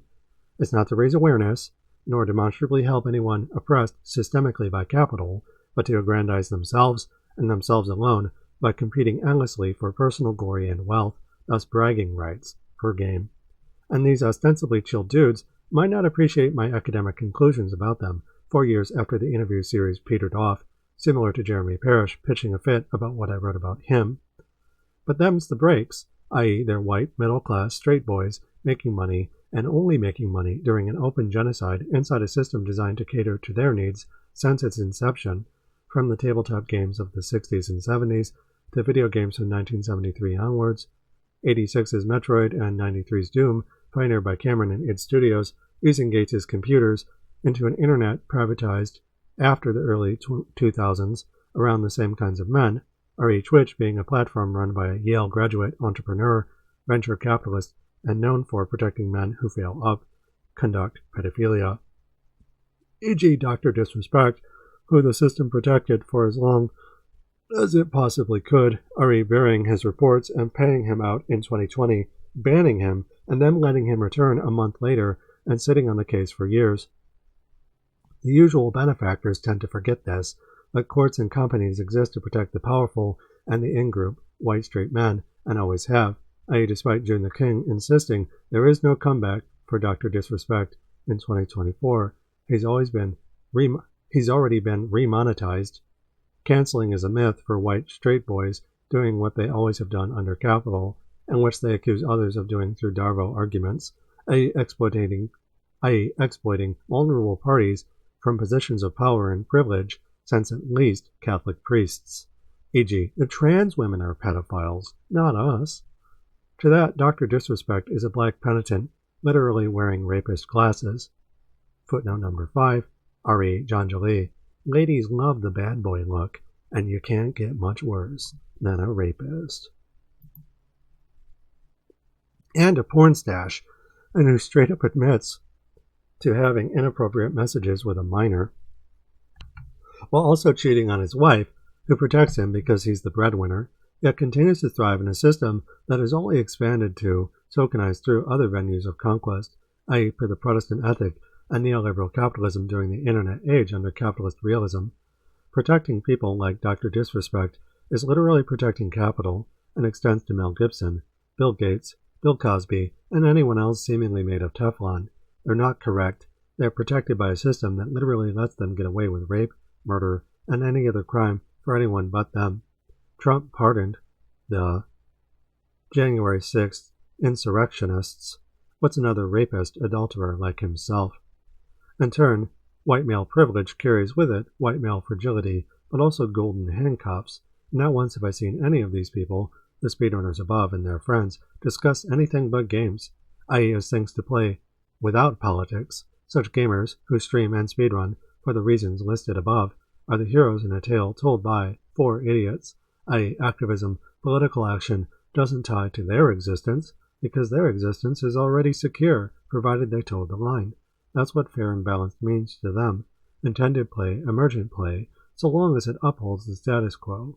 This includes an emerita, cone of silence, regarding open industry abuse, but silence is genocide, and golden as a matter of genocide, i.e. they're complicit.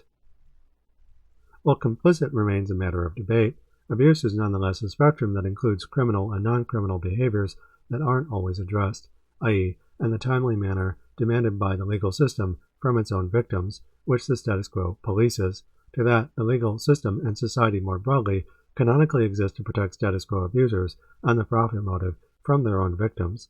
Free speech, then, is a cryptonym and double standard for capital, which privileged men like Smash JT and Karl stand in for and use to exploit or even attack minorities with, as Karl does, in bad faith, i.e. during moral panics that historically materially center entirely around them as the only victims, the white, straight, male, sex pest, or grifter being the perpetual victim cancelled by the woke mob. The token examples emulate re. black skin, white masks, and manbox. It's cops and robbers, except Smash JT is no better, more of an investigative journalist than Karl is. Karl lied in court about being one, despite making money off it, and Smash JT's own verification methods are so poor that a troll saying so decided to prove it by faking a corporate email, sending Smash JT false info, and then reminding everyone afterwards that it was bullshit from the start, which Smash JT missed because he didn't do his due diligence.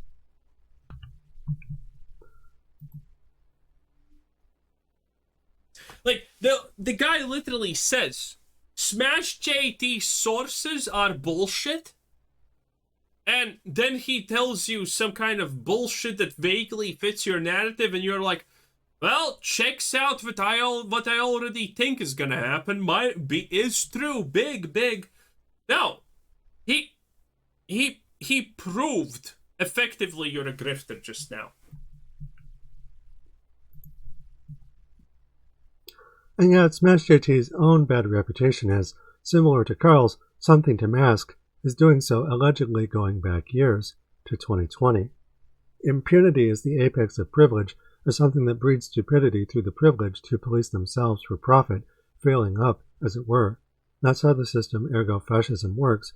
Form follows function, white men taught to harm others for profit, including by lying, in short by acting like a fash, crypto or otherwise. Capital gentrifies and decays on repeat. Classic masculinity, a routinely toxic affair, because capital toxifies to its usual traitors by design. Cops fearful of revenge from those the system historically abuses past and present. Straight men, for example, are taught, through manbox, re. Mark Green, to abject, therefore police whatever territory capital tacitly assigns them, and for which YouTube is merely another register, thus to play the victim, as cops, including de facto cops, historically do. Through Darvo and obscurantism, e.g. the Nazi salute, part of the same cops and victims, us versus them mentality that always punches down, parenti, fascism is a false rebellion. From Rome to America, there is always a nuclear home under siege, i.e. ostensibly waylaid by alien enemies from within, the whore, the barbarian, at the gate, the rabble-rouser, angry mod, etc. Such arguments are canonically bad faith, and used similar devices to police labor with, i.e. the Nazi salute. It's crude but effective, divide and conquer the state's usual go-to, since cities called themselves such, i.e. as enforced by cops of different kinds. This includes conservative YouTubers. They won't meet leftist arguments on the merits of their actual content, but root them out and destroy them, or at the very least censor them, silence being genocide, i.e. while playing the victim in bad faith and monetizing the whole process. Capital is a grift, one that needs someone to attack, in which the usual class, culture, and race traders betray for the usual Judas gold, which includes fiscal wealth, but also status or recognition of one's correctness, etc. Imperialism always comes home to empire, because capital must continually flow money through nature for profit to occur, Ari Patel and more. In short, colonies die, as do the mother countries for which they belong to. Fascism is capital in decay. Analyzing the evidence. Ari, Karl is still racist and Fash in 2025, featuring Ersatz and LUS. For anyone saying that in 2025, Karl Jobst isn't racist, Fash, or not wanting to discuss it after his failed lawsuit defense, this image of Elon Musk doing the Nazi salute from Trump's inauguration rally was on Karl's Discord not even 2 weeks ago, as of writing that statement. 4/22/2025, i.e. after he lost in court, and despite him investigating Musk for cheating. And again, we have the same screen cap as before. I've just cropped it so you can look and see Karl Jobst 4/22/2025.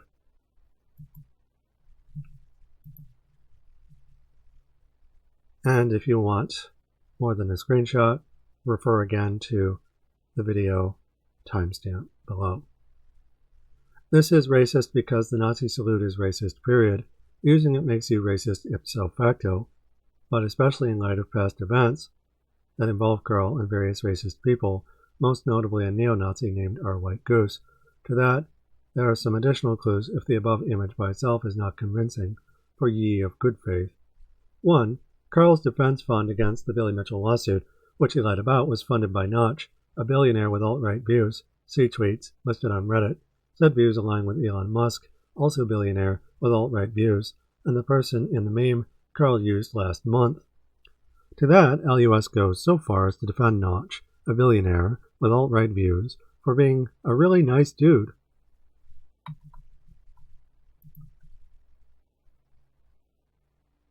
Funny, but the problem was Notch. The billionaire of Minecraft, God bless his heart, seems like a nice dude. For Notch defending Karl, a known crypto-fascist, by literally paying his defense fund. This effectively makes LUS a token lawyer, specifically a moderate GNC race trader, turning a blind eye. LUS has denied and defended Karl's racism before, by calling Karl's behavior racism, only to tone police themselves, including by calling it past behaviors, despite having access to Karl's racist Discord, where Karl has done the Nazi salute in 2025. 2. The original leaked messages, content warning racist slurs, which I've covered at length in a previous YouTube video.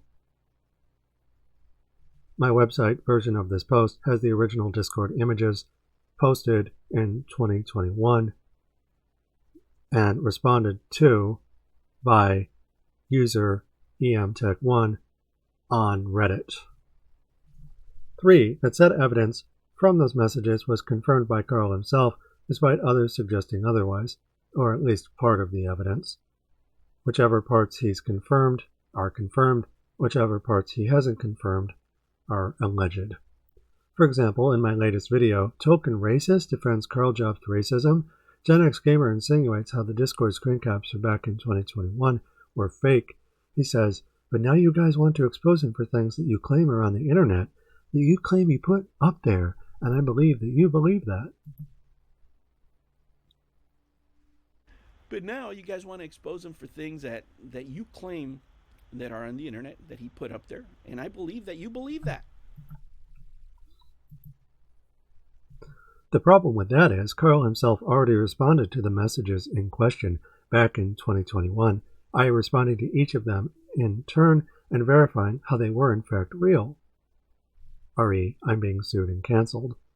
Furthermore, the one that he specifically chose to focus on was him and our white goose, a known neo-Nazi, having a debate about when it was acceptable for white people to say the N-word, and they were coming up with reasons for when it was acceptable to say a racist slur, which the N-word is. Regarding point 3, let's remember a few additional subpoints. Karl doesn't even deny that Goose is a Nazi, nor was Goose quiet about his beliefs. He says that he, Karl, was being cancelled during guilt by association. In short, that Karl's innocent, according to him, essentially caught in a server run by an out-and-out neo-Nazi while having conversations with said Nazi about why it's okay to say racial slurs, i.e., that it's just a coincidence, and that racial slurs, according to Karl, aren't used by anyone he knows in Australia, despite him and Goose having conversations about when and where it's okay to use slurs, Karl breaking his own rule. In other words, Karl used his usual "I'm the victim and I'm being cancelled by the woke mob" nonsense, standard Fash Darvo, along with "it can't be bigoted because it's all an inside joke between friends who aren't racist because Karl says they're not racist." In Fash systems of argument, this is called the force of will. Goose is a bona fide Nazi and banned for it in December 2018. Not only that, but Karl knew about his beliefs before the ban, saying as much in the 2021 confession, i.e., saying they were actually planning to do a public apology for Goose to get ahead of things before someone blew the whistle, beating them to the punch. Karl had already cleaned up his side of things. A lot of people in the GoldenEye community have a problem with him. He has not been in the community for many years. He left. I'm not going to get into why he left, but he destroyed his entire presence. He destroyed everything online about himself except for his speed runs. But all of his forum posts are gone, his Discord, he got rid of all of it. And again, that's 15 years worth of posts. And he did that before the news came out about our white goose. So he did it with the intention of cleaning up his image, anticipating, it would seem, the expose about our white goose, which again, he said that they knew was going to happen, or rather that they were getting ready to come out publicly about it, and then someone basically pantsed our white goose, but at that point, Karl had already cleaned up his image. So all this was happening at the same time. Goose had gotten caught with his pants down, and from there, Karl just denied and downplayed everything in his usual style, but despite his additional explanations back then, he's still racist and sexist in 2025, much like he was in earlier times, all on top of now also being a proven cheater himself who defrauded his audience and lost in court over false allegations against Billy Mitchell. LUS themselves, a non-white, gender-non-conforming lawyer, has repeatedly explained how Karl Jobst' Discord is still to this day full of racist material that LUS, if they were in Karl's shoes, would have deleted by now. LUS is exposing Karl Jobst' GoFundMe scandal 2 years ago, which we've already looked at.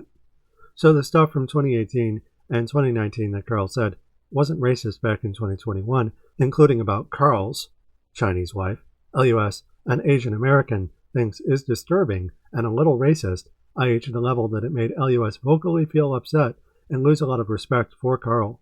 Maybe Karl was referring, or maybe LUS was referring, to the JAP comment instead of the one about Karl's wife, or the hip-hop stuff, RE, where our white goose and Karl were debating it's okay for white people to say the N-word if it's in a hip-hop song. But it doesn't really matter. Racism is just as much about how someone's conduct makes a racial minority feel as it also pertains to the academic side of things, though LUS is a lawyer and weighs in as a lawyer. And to that, Karl is racist because he made LUS feel discriminated against in 2025 based on older material.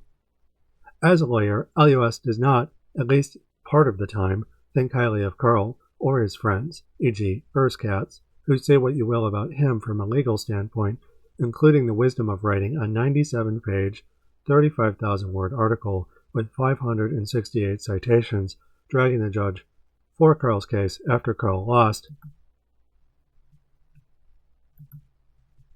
at least has the decency to speak out against genocide. Free Palestine. Based. Of Karl, LUS says in a recent follow-up video, to summarize, if Karl doesn't appeal, he's done an incredibly, incredibly bad thing to the Australian YouTuber community. Karl is not a hero. He should never have gone to trial, to verdict, and after he did, he should have settled. It was never too late to settle. This sets a very bad legal precedent for all YouTubers in Australia, and that is Karl's fault.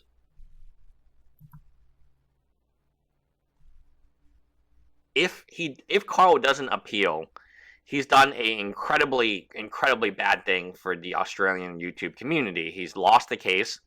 He's put the case under precedent, which means that any future case will obviously cite Karl Jobst's case. And given the way that Karl Jobst's case has panned out, where the YouTuber has basically won everything, right? Not the YouTuber, the person being defamed has basically won everything and won a ton of damage. I agree with Karl on this one. It's a lot of damages.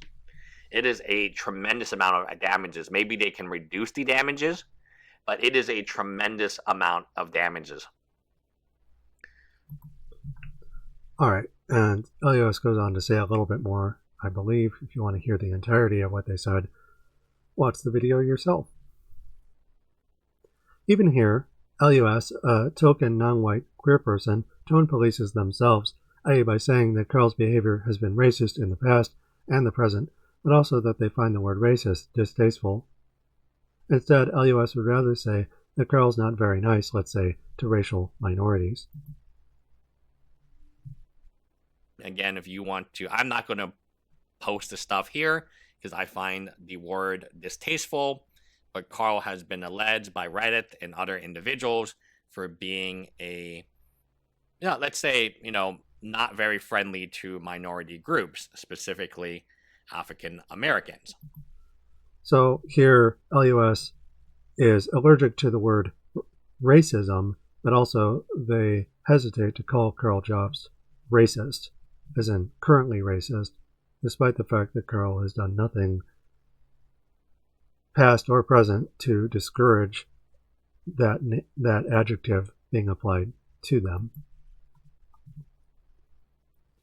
Instead, LUS would rather say Karl's not very nice, let's say, to racial minorities, i.e. while refusing to show Karl being racist on his own Discord to demonstrate said racism.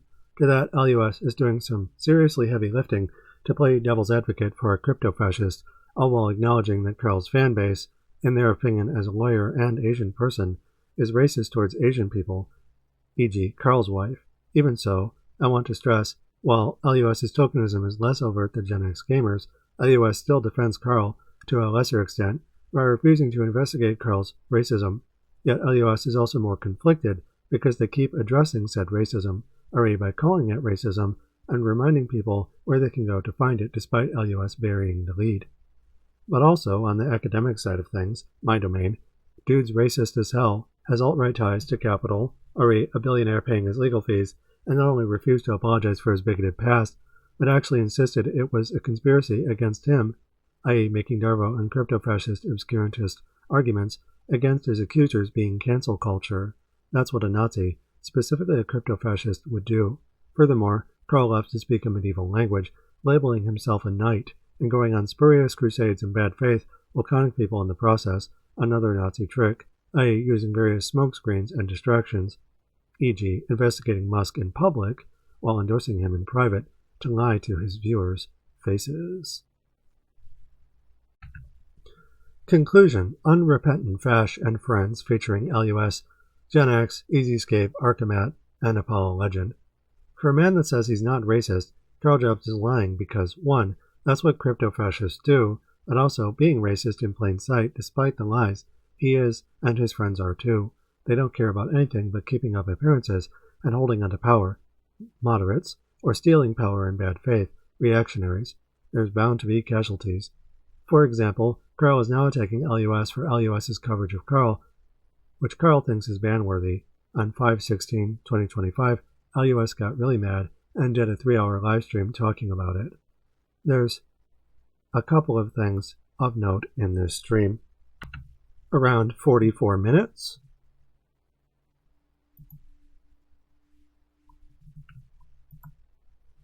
Gen X, a person who originally asked Karl to sue me because I called Gen X token, in which I replied, Karl ain't suing anyone, he's broke, shows up in LUS's stream to show his support, for which LUS thanks him and tells people to go subscribe, not apparently realizing how bigoted Gen X is. Wife is going to jail too. Why would you bring this risk on her, Karl? I didn't bring this risk on her. Gen X Gamer, the company owns channel and he didn't buy liability insurance for defamation. Oh my god, bad move. Not financial advice. Thanks for all the content. I think Gen X Gamer is also a YouTube channel, so please subscribe to him. I've seen some of his videos. Have you seen the ones where they're bigoted towards me, LUS? Including being racist, sexist, transphobic, aporophobia, whorephobia, and ableist? Because if so, that's pretty shitty of you to just endorse them blindly like that.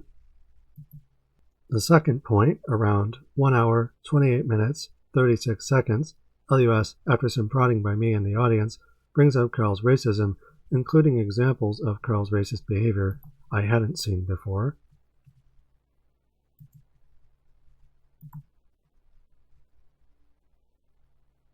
I did not want to bring this up.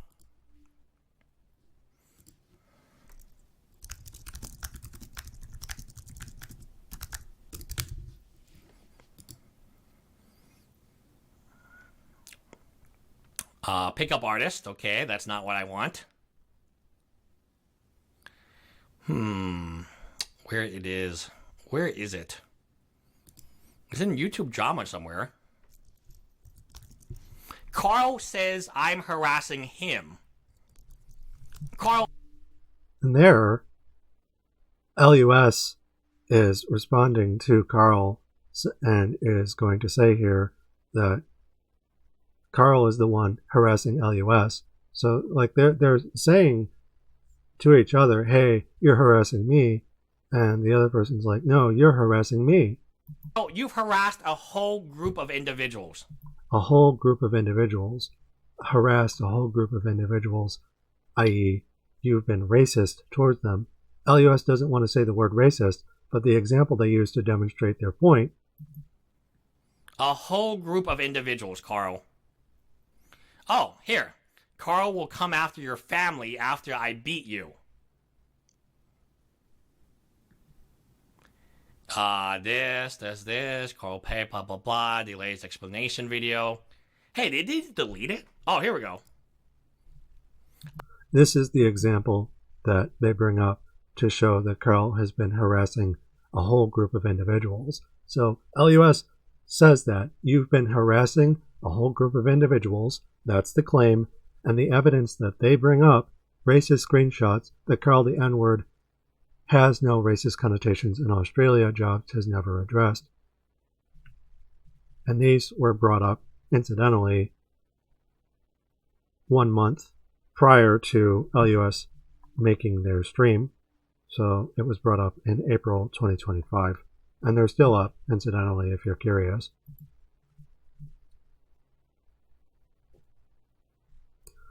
So, props to LUS for mentioning Karl's racism, and shame on Gen X for turning coat, but reactionaries don't believe in anything but power is something to steal for the state.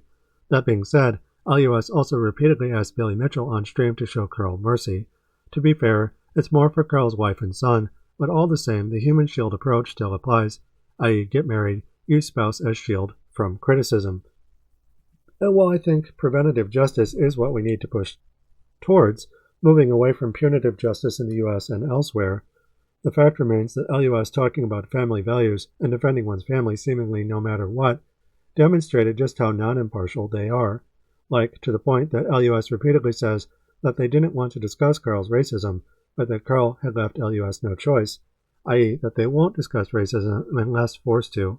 This cover for each other approach leads the heads of different families to only criticize one another if they attack each other, to turn a blind eye until then, that is. And that's largely what LUS has been doing with Karl, i.e. being neutral, in their own words, and feeling betrayed by Karl because of Karl attacking LUS anyways, accusing them of harassment. In other words, LUS knows that Karl has been racist, but has been hesitant to discuss it because Karl, like LUS, is a father, a family man, and because of this, LUS has largely been keeping quiet about Karl's racism, RE being neutral in their coverage of Karl. My fellow GNZ person, even if you keep quiet about it, it's still there, and now Karl is attacking you in bad faith. Stop defending racist people like him, RE, by keeping quiet even part of the time about racism. You spent all this time during the stream and elsewhere saying that Karl's bad news, including puzzling over his willingness to go after other people's families despite you protecting him. Except the answer is right in front of you and always has been. Karl is fascist, which perfectly explains his behavior towards you and others, but you're still trying to Return of the Jedi his ass, appealing to him in good faith, debating the Nazi in other words. There's still good in you, Karl. I can feel it. My dude, Karl is fascist and has fascist alt-right friends, RE, R White Goose, but also Notch. Stop covering for Karl, LUS. On that note, recall my response to LUS after their stream, where I write, there's more evidence of Karl allegedly being racist, which LUS knew about, i.e. saying, hey, did they delete it? When searching for the below image, and insisting, I didn't want to go here, Karl. You forced me to do this.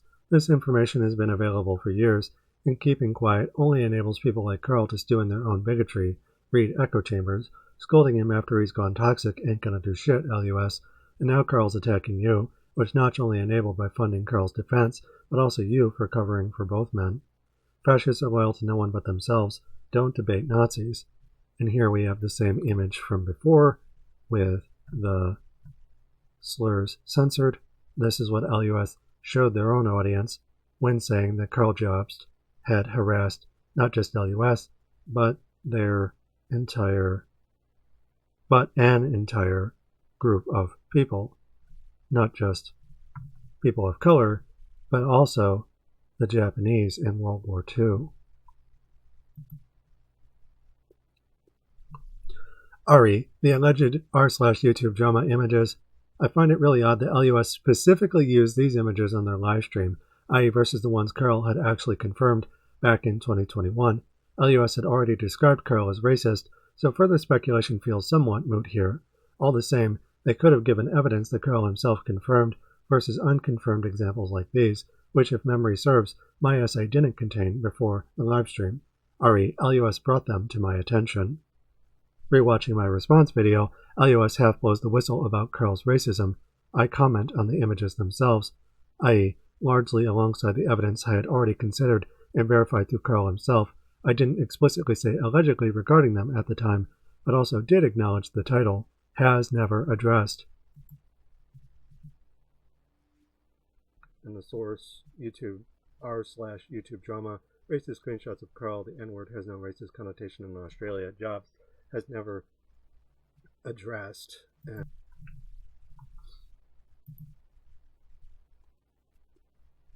In hindsight, Karl previously spoke up in 2021, RE when facing similar evidence and backlash he confirmed as true. The evidence being true, the backlash he insisted wasn't true. So for him to refuse to confirm or deny the images allegedly resurfacing on Reddit in 2025 after his lawsuit ended admittedly looks pretty bad, especially when his fans were attacking LUS and their family for being a racial minority, among other things, i.e. while Karl, in LUS's own words, was trying to get LUS's channel taken down. Copyright striked it, specifically, I believe. Captain Obvious here, but it frankly smacks of harassment. Furthermore, Karl...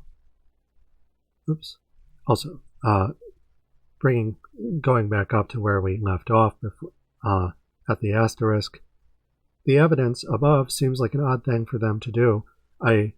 Owing to how they've called themselves a Karl fan in the past, they would have seen I'm being sued and cancelled. Then again, if they were a fan, I wouldn't be surprised if they led with flimsy evidence on purpose to give Karl reasonable doubt, throwing him a softball, as it were. Furthermore, Karl and EZScape both labored to take Apollo down. EZScape speedruns the downfall of Apollo legend, with Karl only getting involved to carry the torch after Apollo's suicide. Source: Apollo Legends community section, where Karl Jobst says, "Don't worry, guys, I will never back down." I.e., that Karl knowingly aided to smear Apollo during a time of active bullying against Apollo, and enriched himself off Apollo's death for years, e.g., by arguably sloganizing Apollo's name into code, "Hello, you absolute legends," and devoting his channel to attacking Billy Mitchell, with various videos in between, but also by demonstrably lying to and defrauding his audience regarding the lawsuit between Karl and Billy Mitchell concerning Apollo's suicide, which Billy Mitchell alludes to.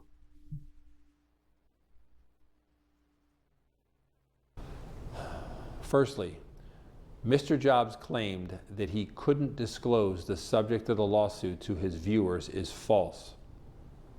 This is because the claim, which is the document that I filed in court to sue Mr. Jobst, in which I clearly set out why I was suing him, is a matter of public record.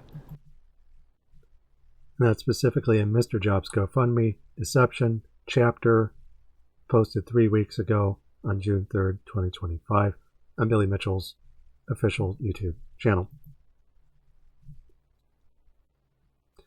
So no, EZScape, Karl isn't completely innocent in his coverage of Billy Mitchell. Karl is completely innocent in his coverage of Billy Mitchell, whereas Apollo may not have been. Quite the opposite, in fact, so says the judge, specifically about Karl.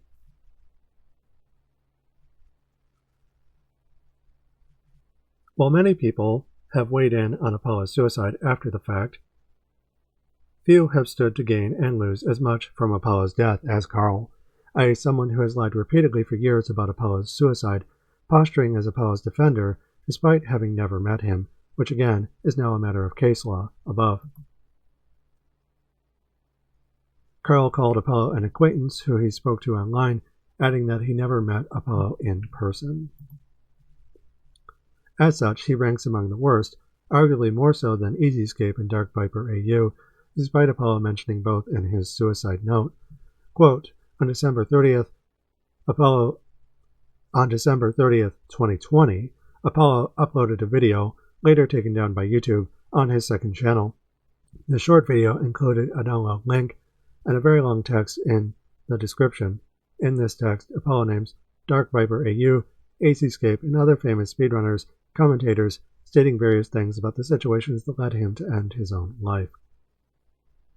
I say among the worst because while Apollo doesn't mention Karl in his suicide note, Karl still worked alongside those who were named above. The Downfall of Apollo Legend, featuring Billy Mitchell, Todd Rogers, and Dark Viper AU by EZScapes. Publication date 2020 10/06, where Apollo Legend being the topic, and EZScape writes, "Special thanks to Karl Jobst for assisting me with research for this video, and thanks to Nitrofosky for giving me permission to use his Spyro 3 tasks. Follow Karl Jobst and me on Twitter, Karl Jobst videos on Todd Rogers and Billy Mitchell." And furthermore was sued by Billy Mitchell, RE, for Karl having accused Billy of causing Apollo's death.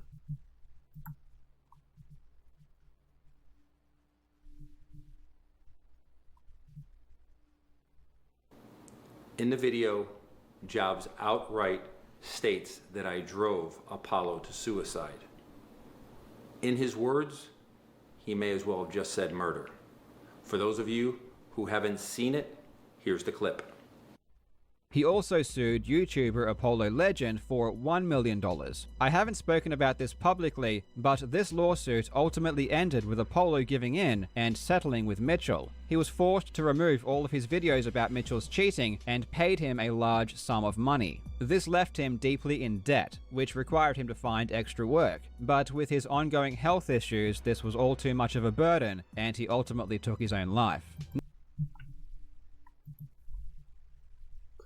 The result, which lasted for years, from 2021 to 2025, and cost hundreds of thousands of dollars, ultimately ended in Billy's favor. Yet despite this, Karl has continued to lie about Apollo despite the court's decision, e.g. by saying that he, Karl, never believed Billy had any hand in Apollo's suicide and that it was no one's fault but Apollo's.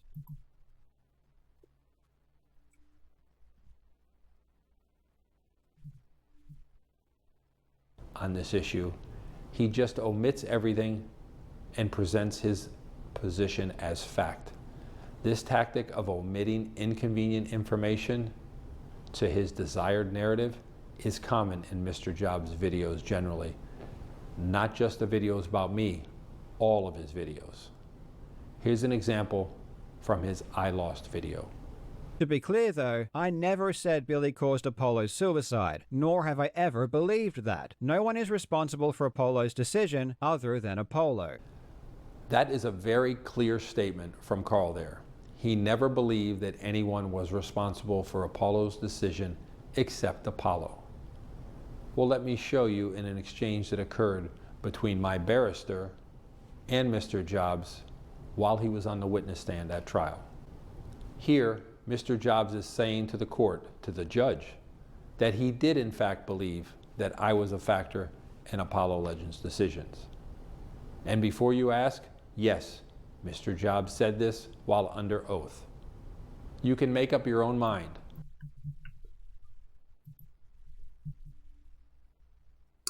This revisionism by Karl about his own statements in court flies directly in the face of the ruling by the judge. I, for the lawsuit between Karl and Billy, where Billy was suing Karl for suggesting that Billy had played a role in Apollo's death. That was the entire point of the lawsuit, which Karl lost, and which he is now trying to erase through his own supposed apology video. Billy's victory over Karl in court effectively makes future defamation claims about statements commenting on its contents, e.g. this blog post, effectively impossible. Ari, it's a matter of case law and public record now. Karl is the liar here, not Billy, and yet in his I Lost video cited by Billy, Karl continues to lie on YouTube about what happened, saying how he never lied, i.e. by saying it was only Apollo's fault versus what he said to the court under oath. In Karl's own words, he also made a claim that included information that was not true. Story. I made a claim that included information that was not true. Put differently, this is called lying, which goes beyond what any of us think, including Karl, i.e. insofar as the court found Karl liable, i.e. that he made a claim that was false in the eyes of the court during Billy's defamation case against Karl. Karl lost, Karl lied. End of story. Defamation equals making legally false statements of fact, and the court ruled that Karl had made false statements by ordering he pay Billy in damages. Karl's word is worthless now, but still he tries to lie in the court of public opinion, i.e. after the case concluded. He's ignoring the judge's ruling. So whereas Karl routinely makes a habit of lying in his YouTube videos, he told the truth in court to avoid perjuring himself. And from a legal perspective, the truth of the matter is that he, Karl, lied repeatedly about Billy Mitchell to enrich himself, i.e. during the GoFundMe campaign, where Karl, according to himself, Billy, and the court after the case ruled in Billy's favor, and the time for appeal had already expired, making the ruling a matter of case law, borrowed a large sum of money, over 200,000 AUD above, i.e. from his own fans for a lawsuit that didn't exist, i.e. the cheating allegations. Quote, the situation is already crazy but has since gotten much worse, as Billy Mitchell has sent me another defamation lawsuit for another $450,000, so that would mean I will need to defend two lawsuits at the same time, both being extremely expensive, but then it gets even worse because Billy is threatening me with even more lawsuits. Unquote. I.e., borrowing from his own fans for a lawsuit that didn't exist, instead using the donations to pay his legal defense regarding the ongoing lawsuit about Apollo Legend. This is the only possible explanation, as Billy never filed a second, let alone third lawsuit, i.e., there was only ever one lawsuit, and it was about Apollo Legend, and Karl's now defamatory false statements about Billy regarding Apollo. Again, this is a matter of record now, which my opinion cites for evidence, i.e. to side with Billy against Karl Jobst, who continues to lie about Billy, at least as of 2 weeks ago when Billy released his response video. Furthermore, Karl also bullied LUS, a past defender of his who had asked for mercy on Karl's behalf, i.e. by ignoring his fan base on Discord, repeatedly attacking LUS's family, specifically including LUS's mother and 9-month-old daughter, by making racist statements against them.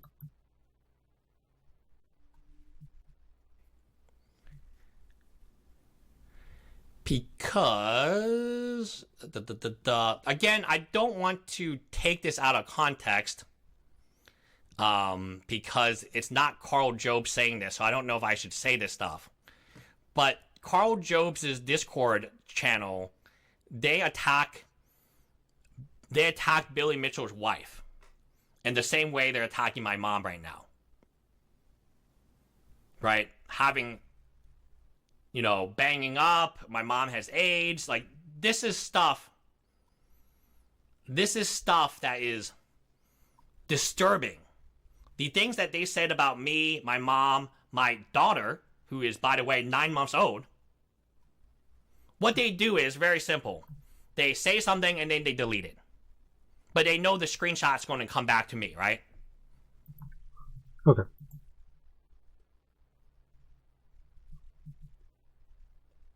This is a pattern of behavior that Karl, according to Billy Mitchell, is also exhibiting towards Billy's family.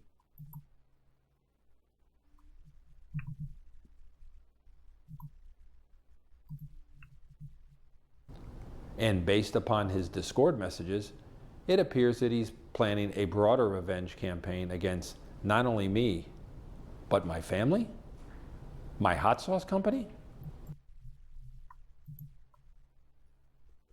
In which I agree with Billy insofar as Karl is an abusive person, re in my response to his own statement on Karl. For bullies, every statement is a confession, and Karl is a bully who uses Darvo and obscurantism to play the victim in disguise, i.e. while attacking his victims in bad faith, the fascist MO. For further evidence about Karl Jobst's lawsuit with Billy Mitchell, and an exhaustive list of evidence from Karl's own mouth before, during, and after the lawsuit, exposing him as bad faith, refer to Arkamatt's excellent video series above. Yet, it also bears repeating that Arkamatt and LUS both refuse to mention Karl's racism to any notable degree, e.g. at the start of their video, The Story of an Ungrateful Man, Arkamatt cites LUS, who says, "I didn't want to go here, Karl. You forced me to do this." In this clip, LUS was talking about Karl's racism on their livestream. Arkamatt omits that context in their own video, which I point out. Don't forget that when LUS said, "I didn't want to go here, Karl. You forced me to do this," they were talking about Karl's racism on their livestream. Karl is fascist, ergo racist. i.e., while Arkamatt cites LUS, who themselves have been historically reluctant to call Karl out for his demonstrably racist behavior. To that, LUS themselves also say, "If this was false information, I will gladly apologize to you, but it is from Reddit. Do we need to see the receipts? Because I'm not the one who posted this about you, Karl. I did not know this at all, Karl. And if they posted this about you, you should have cut it down right away. Because if it's not true, you need to sue whoever this is."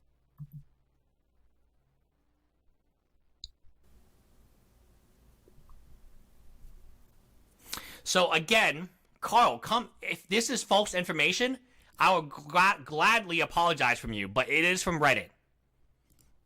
It's from Reddit, and there are more. Scott, you two need to live stream together and work this out. Only lawyers win in lawsuits. Absolutely agree with you, Scott. I think Scott has been involved in a lawsuit too. Karl, you can come on. You can come on. I mean, we gotta see the receipts, Karl. Do we need to see the receipts? Right? Because I'm not the one. I'm not the one who posted this about you, Karl. I did not know this at all. I did not know this at all, Carl. And if they posted this about you, you should have cut it down right away. Because if it's not true, you need to sue whoever this is. i.e. for defamation, despite Karl having lost Billy's defamation lawsuit, but also Karl previously acknowledging the veracity of the Discord images shared on Reddit back in 2021. They actually occurred. In my opinion, LUS's ignorance feels willful, even hostile, e.g. when LUS says, if they posted this about you, they also Google searched YouTube drama Reddit Karl Racist, only to drag the mouse cursor over my article.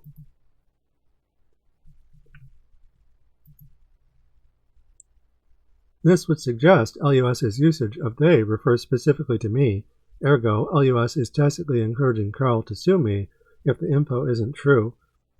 Despite Karl himself having already acknowledged the veracity of the screen caps, and LUS themselves having described Karl's behavior as racist in their own videos, i.e., LUS is pointing the finger or mouse cursor at me while Karl attacks them. It's almost like LUS is afraid of Karl and choosing to punch down at me by telling Karl in no uncertain terms to sue if he's able to. And while I don't want Karl to bully LUS or their mother or child, I also don't want LUS to bully me, i.e. by playing dumb and seemingly signaling to Karl that he should sue me for my opinion that Karl is racist about something that isn't false.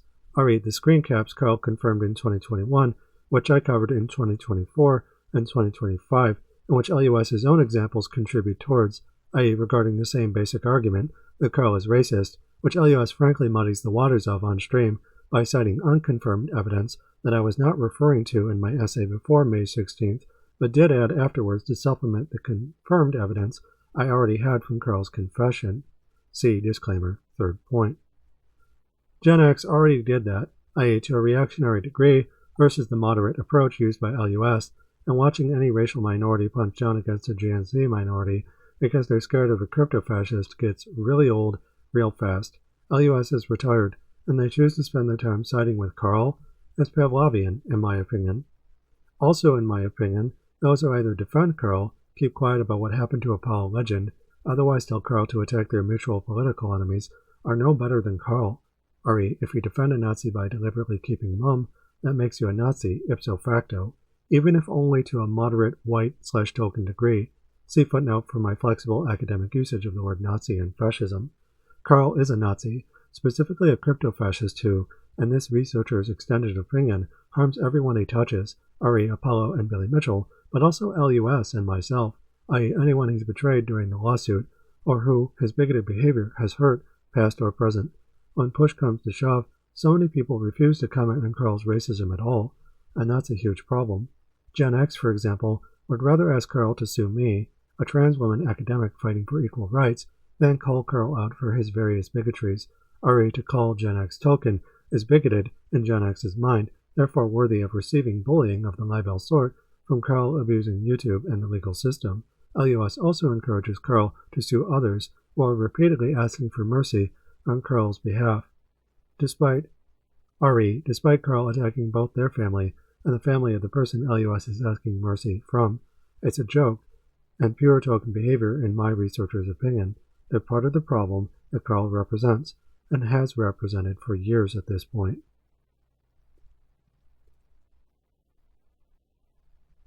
Even after the lawsuit, Karl can simply admit wrongdoing, a bit like asking Otto from A Fish Called Wanda to apologize. Fascism cannot admit fault. I'm so very fuck you! Bringing us to footnote number 6, aka Führerprinzip, or leader principle, tied to force of will and death before dishonor argument. The leader is always right. Follow the leader. Karl would rather blame the judge or sabotage threaten his own fans, e.g. like LUS, even when Karl filed for bankruptcy on May 9th. This is from LUS's own video talking about it, shortly before Karl targeted them saying the LUS was harassing Karl and trying to get their channel removed entirely from YouTube. LUS would, rather than simply acknowledge Karl's racism in a video as they've described it, instead choose to play devil's advocate for a penniless fraud on May 16th, i.e. by running defense and effectively apologizing for and deferring to someone who, by LUS's own admission, had a fanbase who attacked LUS's family. But here LUS is telling Karl to effectively sue me for defamation. It's not defamation to call a public figure racist as a matter of opinion, LUS. An opinion is protected by free speech. Also, again, you're the one who was using unsubstantiated evidence when saying that Karl was harassing you, that you had harassed not just them, but an entire group of people. So they were guilty of the thing that they were telling Karl to sue me for. Hypocritical much? Furthermore, I find it quite disturbing how you'd rather farm Karl for content and come to his defense when he attacks you, versus admitting to your audience that yes, Karl is racist. You've already said it, but here you are, reluctantly defending Karl anyways, i.e. by telling him to sue if the information is false, when you already knew about Karl's racism. That's not neutral behavior, but a double standard. Boundaries for me, not for thee, i.e. you actively took the side of a proven liar and known friend to established neo-Nazi R. White Goose, telling Karl to sue me, a trans woman, for merely investigating Karl's ongoing bullshit, all in the middle of a genocide against trans people in the U.S. From one GNC person to another, et tu, Brute? Grow a spine, dude. And again, LUS does celebrate Ethan Klein for abusing copyright versus acknowledging his role in apologizing for genocide. Noah Sampson's 2025, the YouTubers who backed a genocide, and the starvation of the Palestinians. So perhaps that's asking for too much. Source: LUS's lawyer on Ethan Klein, H3H3 versus Denims and Frogan and Caseytron, 500 IQ move, which I respond to. Going back to footnote number 7, whose genocide of the Palestinians is still going on, i.e. full bore at this point, specifically genocide by bullet, in which Ethan Klein, the person LUS is celebrating for his sick lawyer skills, has fought tooth and nail to deny. Fascism denies history to assist in genocide, which the state needs to move money through nature during imperialism, the highest form of capitalism.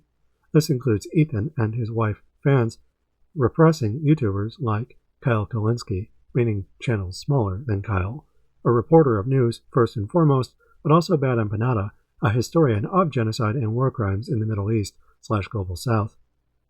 Example 1. Here's a screen cap.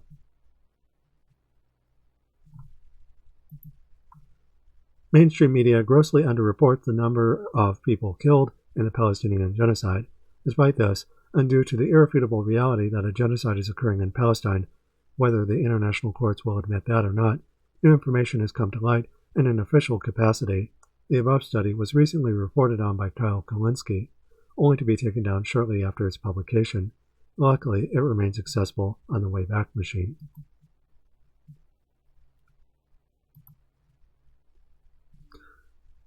A new report published by the Harvard database reveals that Israel has disappeared at least 377,000 Palestinians since the start of its genocidal campaign against the Gaza Strip in 2023. Half of this number is believed to be Palestinian children. The report was written by Israeli professor Yaakov Garb, who used data-driven analysis and spatial mapping to show how the Israeli army's siege of Gaza and indiscriminate attacks on civilians in the enclave have led to a serious drop in its population. The 377,000 Palestinians who are unaccounted for due to Israel's genocide are approximately 17% of the Gaza Strip's entire population, which now stands at about 1.85 million. Prior to the war in Gaza, the Strip's population was estimated at 2.227 million. While some are displaced or missing, a significant number are believed to have been killed by Israeli forces, according to the report.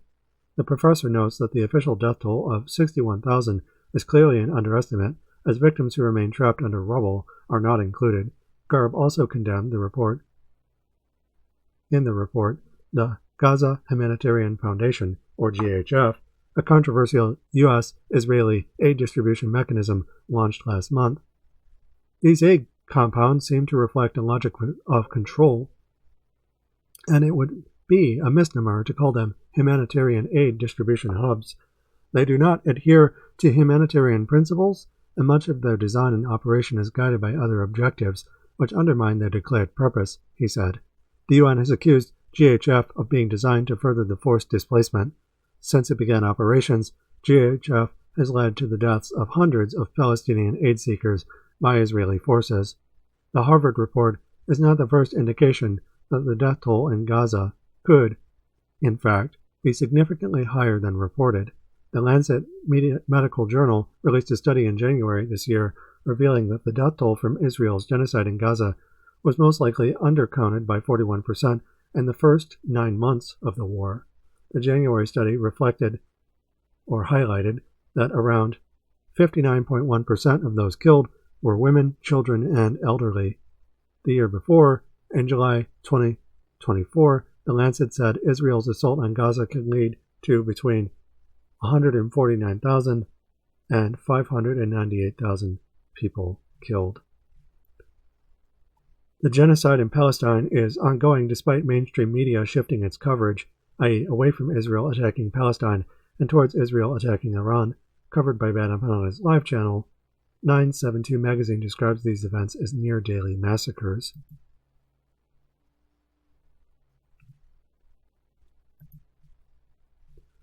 As the world's attention turns to the war between Israel and Iran, and with Israel simultaneously cutting off internet and telecommunications services, imposing effective media and information blackouts on millions of Palestinians, Israel's attacks on starving Gazans awaiting aid have only intensified.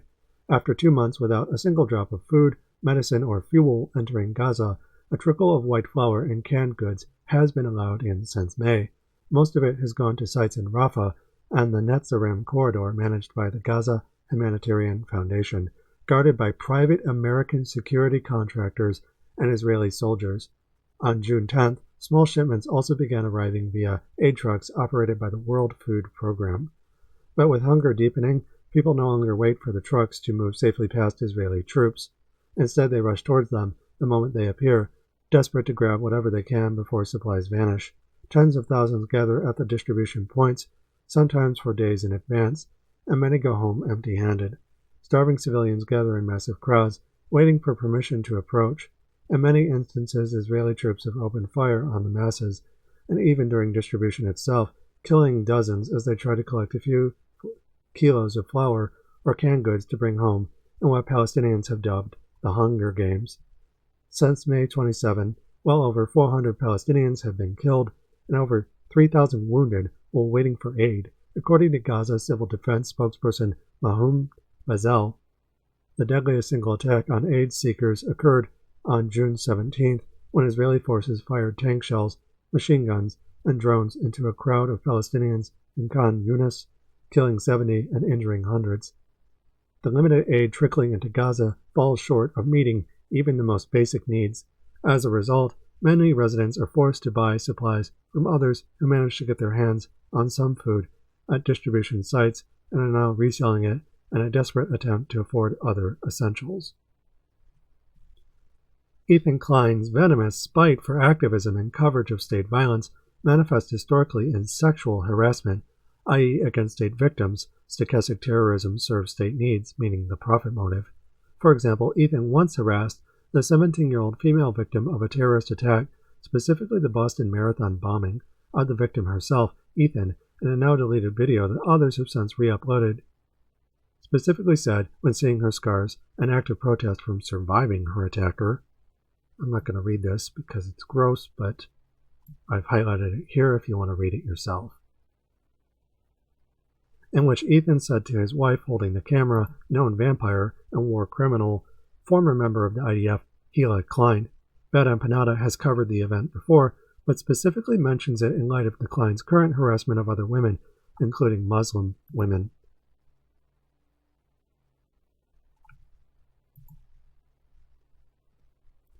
Ethan and his wife deny genocide is committed by Israel, their attack on these women specifically being on different people responding to Ethan's content nuke, where Ethan continues to deny genocide. The women in question, noted protesters of genocide, which again LUS has endorsed Ethan's actions, calling them a 500 IQ move. Quite the opposite, in fact. It will only make YouTube a more oppressive place than it already is, with no one able to respond or react to anyone else for fear of copyright strikes levied, usually by rich people against poor people in bad faith. Fair use, already a frequent casualty of such things, will functionally cease to exist. Yet lawyers love censorship and copyright because they get to police it, including LUS.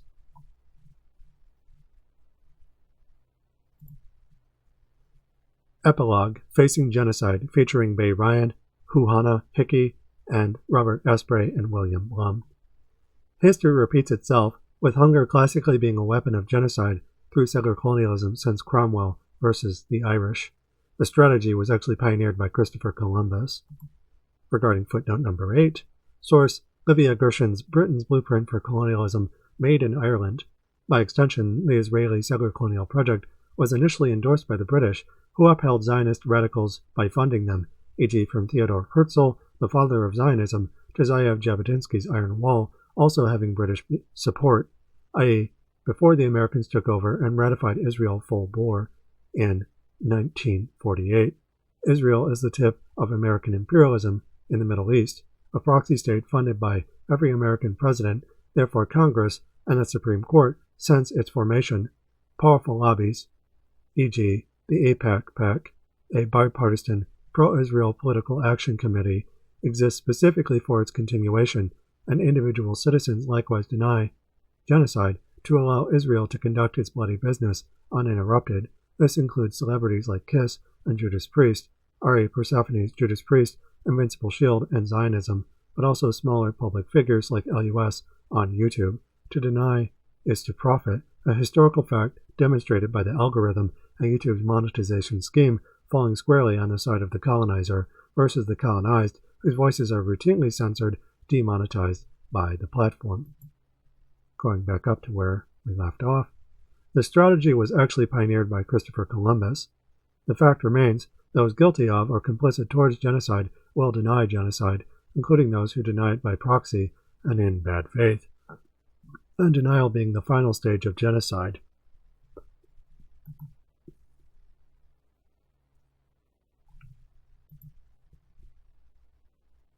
LUS, for example, denies genocide both by refusing to talk about it or its symptoms, and also by defending a known sex pest and genocide denier, whose wife in turn actually took part in the Palestinian genocide, specifically at Ramallah, which Ethan and Hila both called a terrorist city on livestream. The state needs scapegoats to genocide, as well as facilitators of genocide, i.e. in terms of machinery and operators, but also apologia. Israel lacks the state machinery required to conduct a final solution on par with Nazi Germany's infamous death camps, which the latter nation only built towards the end of World War II. So instead they enact a similar tactic the Nazis used before the death camps were built, i.e. Holocaust by bullet. In turn, fascism relies on liberals to defend their actions, the latter commonly described as being against every war except the one they're in right now, and supporting every civil struggle except the ones happening right now. So again, LUS is a token moderate apologist not just of racism, a symptom of genocide under state models, but of genocide more broadly. The same goes for any cop, token or otherwise, reactionary or moderate. They work hand in hand, doing so in some shape or form since capitalism evolved into itself, to scapegoat nature in some shape or form, e.g. Arabs, but also trans people, people of color, and various other overlapping ethnic, cultural, and or religious minorities, re per war, and war's subsequent moral panic, treating them as monstrous feminine. Despite repeatedly insisting their own neutral stance in things, LUS is complicit in genocide for supporting Ethan Klein, i.e. to such a degree, and after a point in which the genocide in Palestine has become undeniable. They're still denying it anyways, i.e. by keeping mum, but also telling Karl Jobst to sue me, someone who speaks out against genocide. Don't let them indeed. State war must be fought against through intersectional solidarity during class, culture, and race war to challenge profit, aka tactical unity, device utilized by the Vietnamese to repel foreign invaders during Vietnam. This includes me, an educated trans woman in America, pushing back against imperial benefactors and fascist sympathizers like Karl Jobst, i.e. someone defended, in my opinion, by neutral, independently wealthy patent lawyers like LUS apologizing for genocide. And here They say that they're retired at 36. The state is the biggest pirate, R.E. Radcliffe, and bigger pirates rely on little pirates to operate, i.e. in a vertical power structure that socialism challenges in duality, to push towards horizontal power structures by developing communism through socialism, i.e. anarcho-communism, specifically what Marx called a classless, stateless, moneyless society that I practice through Gothic gay anarcho-communism. Cops are not your friends, ACAB, ASAB, ABAB, cops, states, billionaires, etc. They're class traders first, with the option of also being race traders and culture traders, whose sole purpose is to defend profit, private property, and structures of state power, the elite over people. LUS is all three, the class trader, but also race and culture trader, on account of their being Asian and GNC, while, again, in my researcher's opinion, defending genocide, re ipso facto, vocally defending not just Karl Jobst, but Ethan Klein in their video coverage. Our challenging of them exists in duality, meaning by anisotropically reversing the terrorist-counter-terrorist argument vis-a-vis Asprey's paradox of terror above to serve worker needs. We use the same basic language, but operate at cross purposes, states' rights to wage war and cause genocide on purpose versus worker rights, punching down versus punching up. And here's Asprey's source from War in the Shadows, the Guerrilla in History. Not only can terror be employed as a weapon, but any weapon can become a weapon of terror. Terror is a weapon is terror, and no one agency monopolizes it. Terror is the kissing cousin of force, and real or implied is never far removed from the pages of history. To define and condemn terror from a peculiar social, economic, political, and emotional plane is to display a self-righteous attitude that, totally unrealistic, is doomed to be disappointed by harsh facts. Furthermore, cops are cops by virtue of function, not aesthetic, and LUS, like Karl Jobst, is a de facto cop, so are many lawyers, to be frank, a position I've heard described before as attack librarian. E.g., terrorist is something that the state can use or workers can use, similar to pirate, rebel, or badass. What they abuse, we reclaim to decolonize their efforts, including if and when cops turn a blind eye, i.e. towards fascism attacking socialism around the world since the U.S. assumed prominence, becoming the primary global superpower after World War II, 3 years before they helped realize Israel as its settler colonial project. Quote, for 4 years, numerous Americans, in high positions and obscure, sullenly harbored the conviction that World War II was the wrong war against the wrong enemies. Communism, they knew, was the only genuine adversary on America's historical agenda. Was that not why Hitler had been ignored, tolerated, appeased, aided, so that the Nazi war machine would turn east and wipe Bolshevism off the face of the earth once and for all? It was just unfortunate that Adolf turned out to be such a megalomaniac and turned west as well. Source William Blum's Killing Hope, U.S. military and CIA interventions since World War II, 1995. Unquote. Similar projects exist all around the world, i.e. state corporate bodies defended by the falso of American liberalism, Pax Americana, and neoliberal theory, through media conducting capitalist realism, on stage and off, re by bad actors just like LUS, but also Karl Jobst and those who defend him, defending capitalism when all said and done. They must be challenged. The state and all its servants, territories and pogroms, the great destroyer of our time, aided by smaller destroyers deceiving the public for profit, must be abolished, re from Hailing Hellions, an interview with Delilah Gallo. Quote, land back, free Palestine, Sudan, Congo, Syria, Ethiopia, Cuba, Korea, Vietnam, Hawaii, Puerto Rico, Turtle Island, Lebanon, and all occupied, oppressed, embargoed land. Give to mutual aid. Learn about the indigenous nation whose land you are on. League with kindness, but don't shy away from conflict. Always ask yourself who is being left out and why. It is almost always going to be disabled people, indigenous people, trans people, children. Start a garden. Make some art. Stay curious. Don't obey rules that don't make sense. Be loud about injustice. Abolish ICE. Abolish the police. Abolish the government. All power to the people. And wear a mask and test for COVID. Unquote. In short, we become something the cops must collectively attack in ways we can expose, i.e. ourselves standing unified against state defenders, pimping nature as colonized in all the usual ways, making future attempts at censoring my work and attack on my friend's work too. Below, we all belong to the same world, capital destroys. Or as Huhana Hickey puts it, referred to me by my partner Bay Ryan, who is Mali, undisabled themselves, above.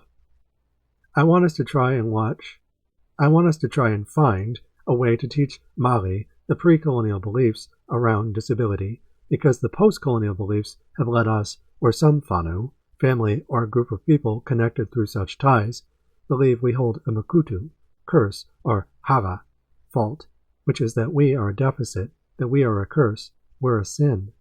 We're none of those things. Prior to colonization, we're a tonga, treasured possession, both tangible and intangible, that hold deep cultural and spiritual significance. And I want us to be seen as tonga today. We're working together, we're growing, and it's growing stronger. And I think as we celebrate Matariki, the Mali New Year, we'll be looking at the next 12 months and what we want to achieve.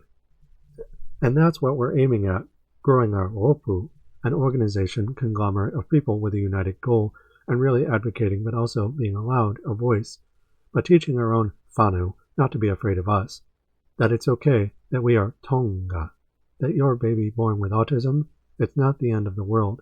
We cannot help how we are born. If we looked at Hone te Whare's poem, Rain, it kind of gives you a sense of what disability means. So in other words, rain will still know you if you are deaf or blind. If you can't see, if you can't move, it will still wash over you. You'll still smell it, you'll taste it, you'll feel it, because rain is enduring, so is disability. It's a natural part of life.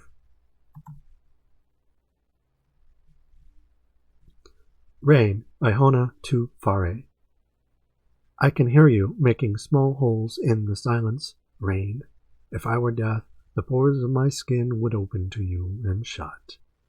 And I should know you by the lick of you if I were blind. The something special smell of you when the sun cakes the ground. The steady drum roll sound you make when the wind drops. But if I should not smell or feel or see you, you would still define me, disperse me, wash over me, rain.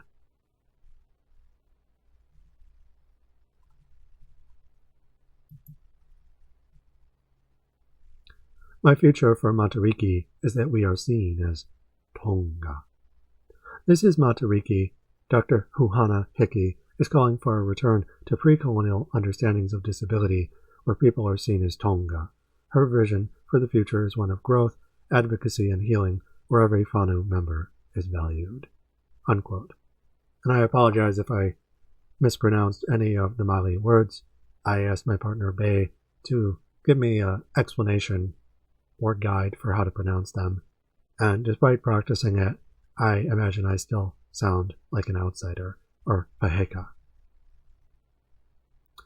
Diversity is strength, i.e., versus those who rape nature by design, as capital does the differing degrees. We are all tonga, therefore all belong to the same world through similarity amid difference. Ari, we all belong to the same world that capital and its agents historically demonize, then destroy for profit in various ways, e.g. lies of omission, serving genocide by denying genocide. Intersectional solidarity is tactical unity, and tactical unity is to walk away from omelis, i.e. together, in spite of our smaller disagreements, without monopolizing certain forms of rape and or ranking rape, e.g. with BDSM, hurt not harm.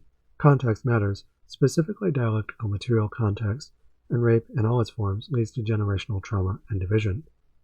Regarding footnote number 9, my definition of rape from concerning rape play. As I moved through this series, though, the definition of Little Gothic BDSM has narrowed according to my focus on the term specifically to play with rape as I define it, RE, from the poetry modules a note about rape/rape play 2024, as something broadened beyond its narrow definition, penetrative sex meant to cause harm by removing consent from the equation, to that there is a broad generalized definition I devised in Psychosexual Martyrdom, which will come in handy when we examine unironic forms of rape, but also rape as something put into quotes, i.e. during consent non-consent, as a vital means of camp during Little Gothic BDSM. Martyrs are generally raped by the state, which we have to convey mid-performance without actually getting raped if we can help it. Rape meaning for our purposes, to disempower someone or somewhere, a person, culture, or place, in order to harm them, generally through fetishizing and alienizing acts or circumstances, sociomaterial conditions that target the mind, body, and/or spirit. Emphasis me. Finding power while disempowered, the plight of the monstrous feminine. Rape can be of the mind, spirit, body, and/or culture, the land or things tied to it during genocide, etc. It can be individual and/or on a mass scale, either to have committed by a great destroyer, a Gothic trope of abuse of the worst sort, unimaginable sort, verifying as a person on stage, or some kind or another as abstracting unspeakable abuse. It's a translation, adding the irony afterward as a theatrical means of medicine, i.e. rape play challenging profit to the usual Gothic articulations in service to workers and nature at large. To that, rape is something that demons play with during the horrors of paradox.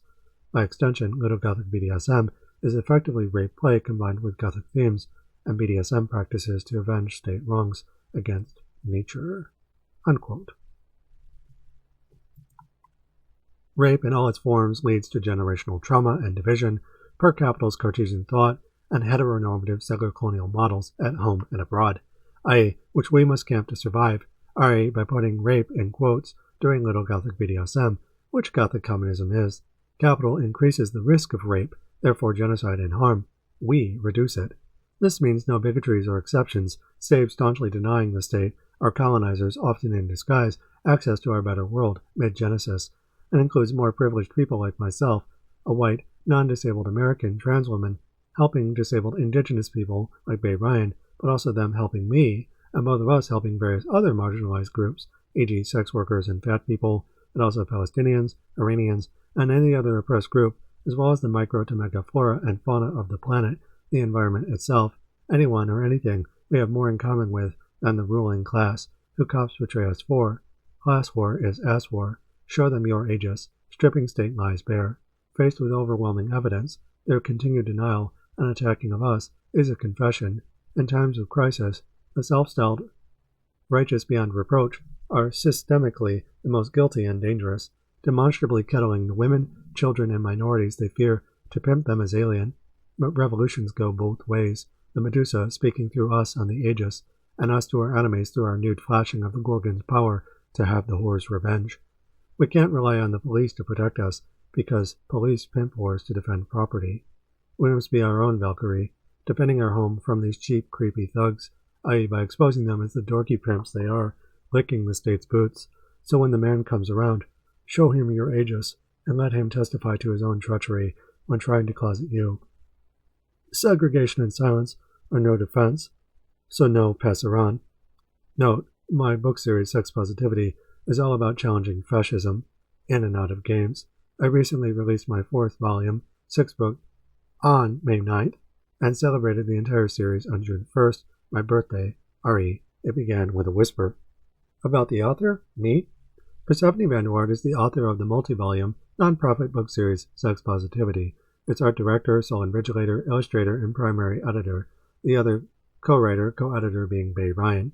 Persephone has her independent PhD in Gothic Poetics and Little Gothic BDSM, focusing partly on Metroidvania, and is a male-to-female trans woman, anti-fascist, atheist, Satanist, polypan-kingster, erotic artist, pornographer, and anarcho-communist with 2 partners, including multiple playmates, friends, and collaborators. Persephone and her many muses work play together on Sex Positivity and on her artwork at large as a sex-positive force. That being said, she still occasionally writes reviews, Gothic analyses, and interviews for fun on her old blog, and makes YouTube videos talking about politics. Any money Persephone earns through commissions or donations goes towards helping sex workers through the Sex Positivity Project, i.e. by paying costs and funding shoots, therefore raising awareness. She takes payment on PayPal, Patreon, and Cash App, etc. All links are available on her link tree. Every bit helps. And that concludes my essay. Let me know in the comments if you liked it. Constructive feedback is always welcome. Otherwise, like, share, and subscribe. And I look forward to hearing what you have to say. And hopefully you look forward to hearing what I have to say in the next video. Until that video comes, stay safe out there and take care.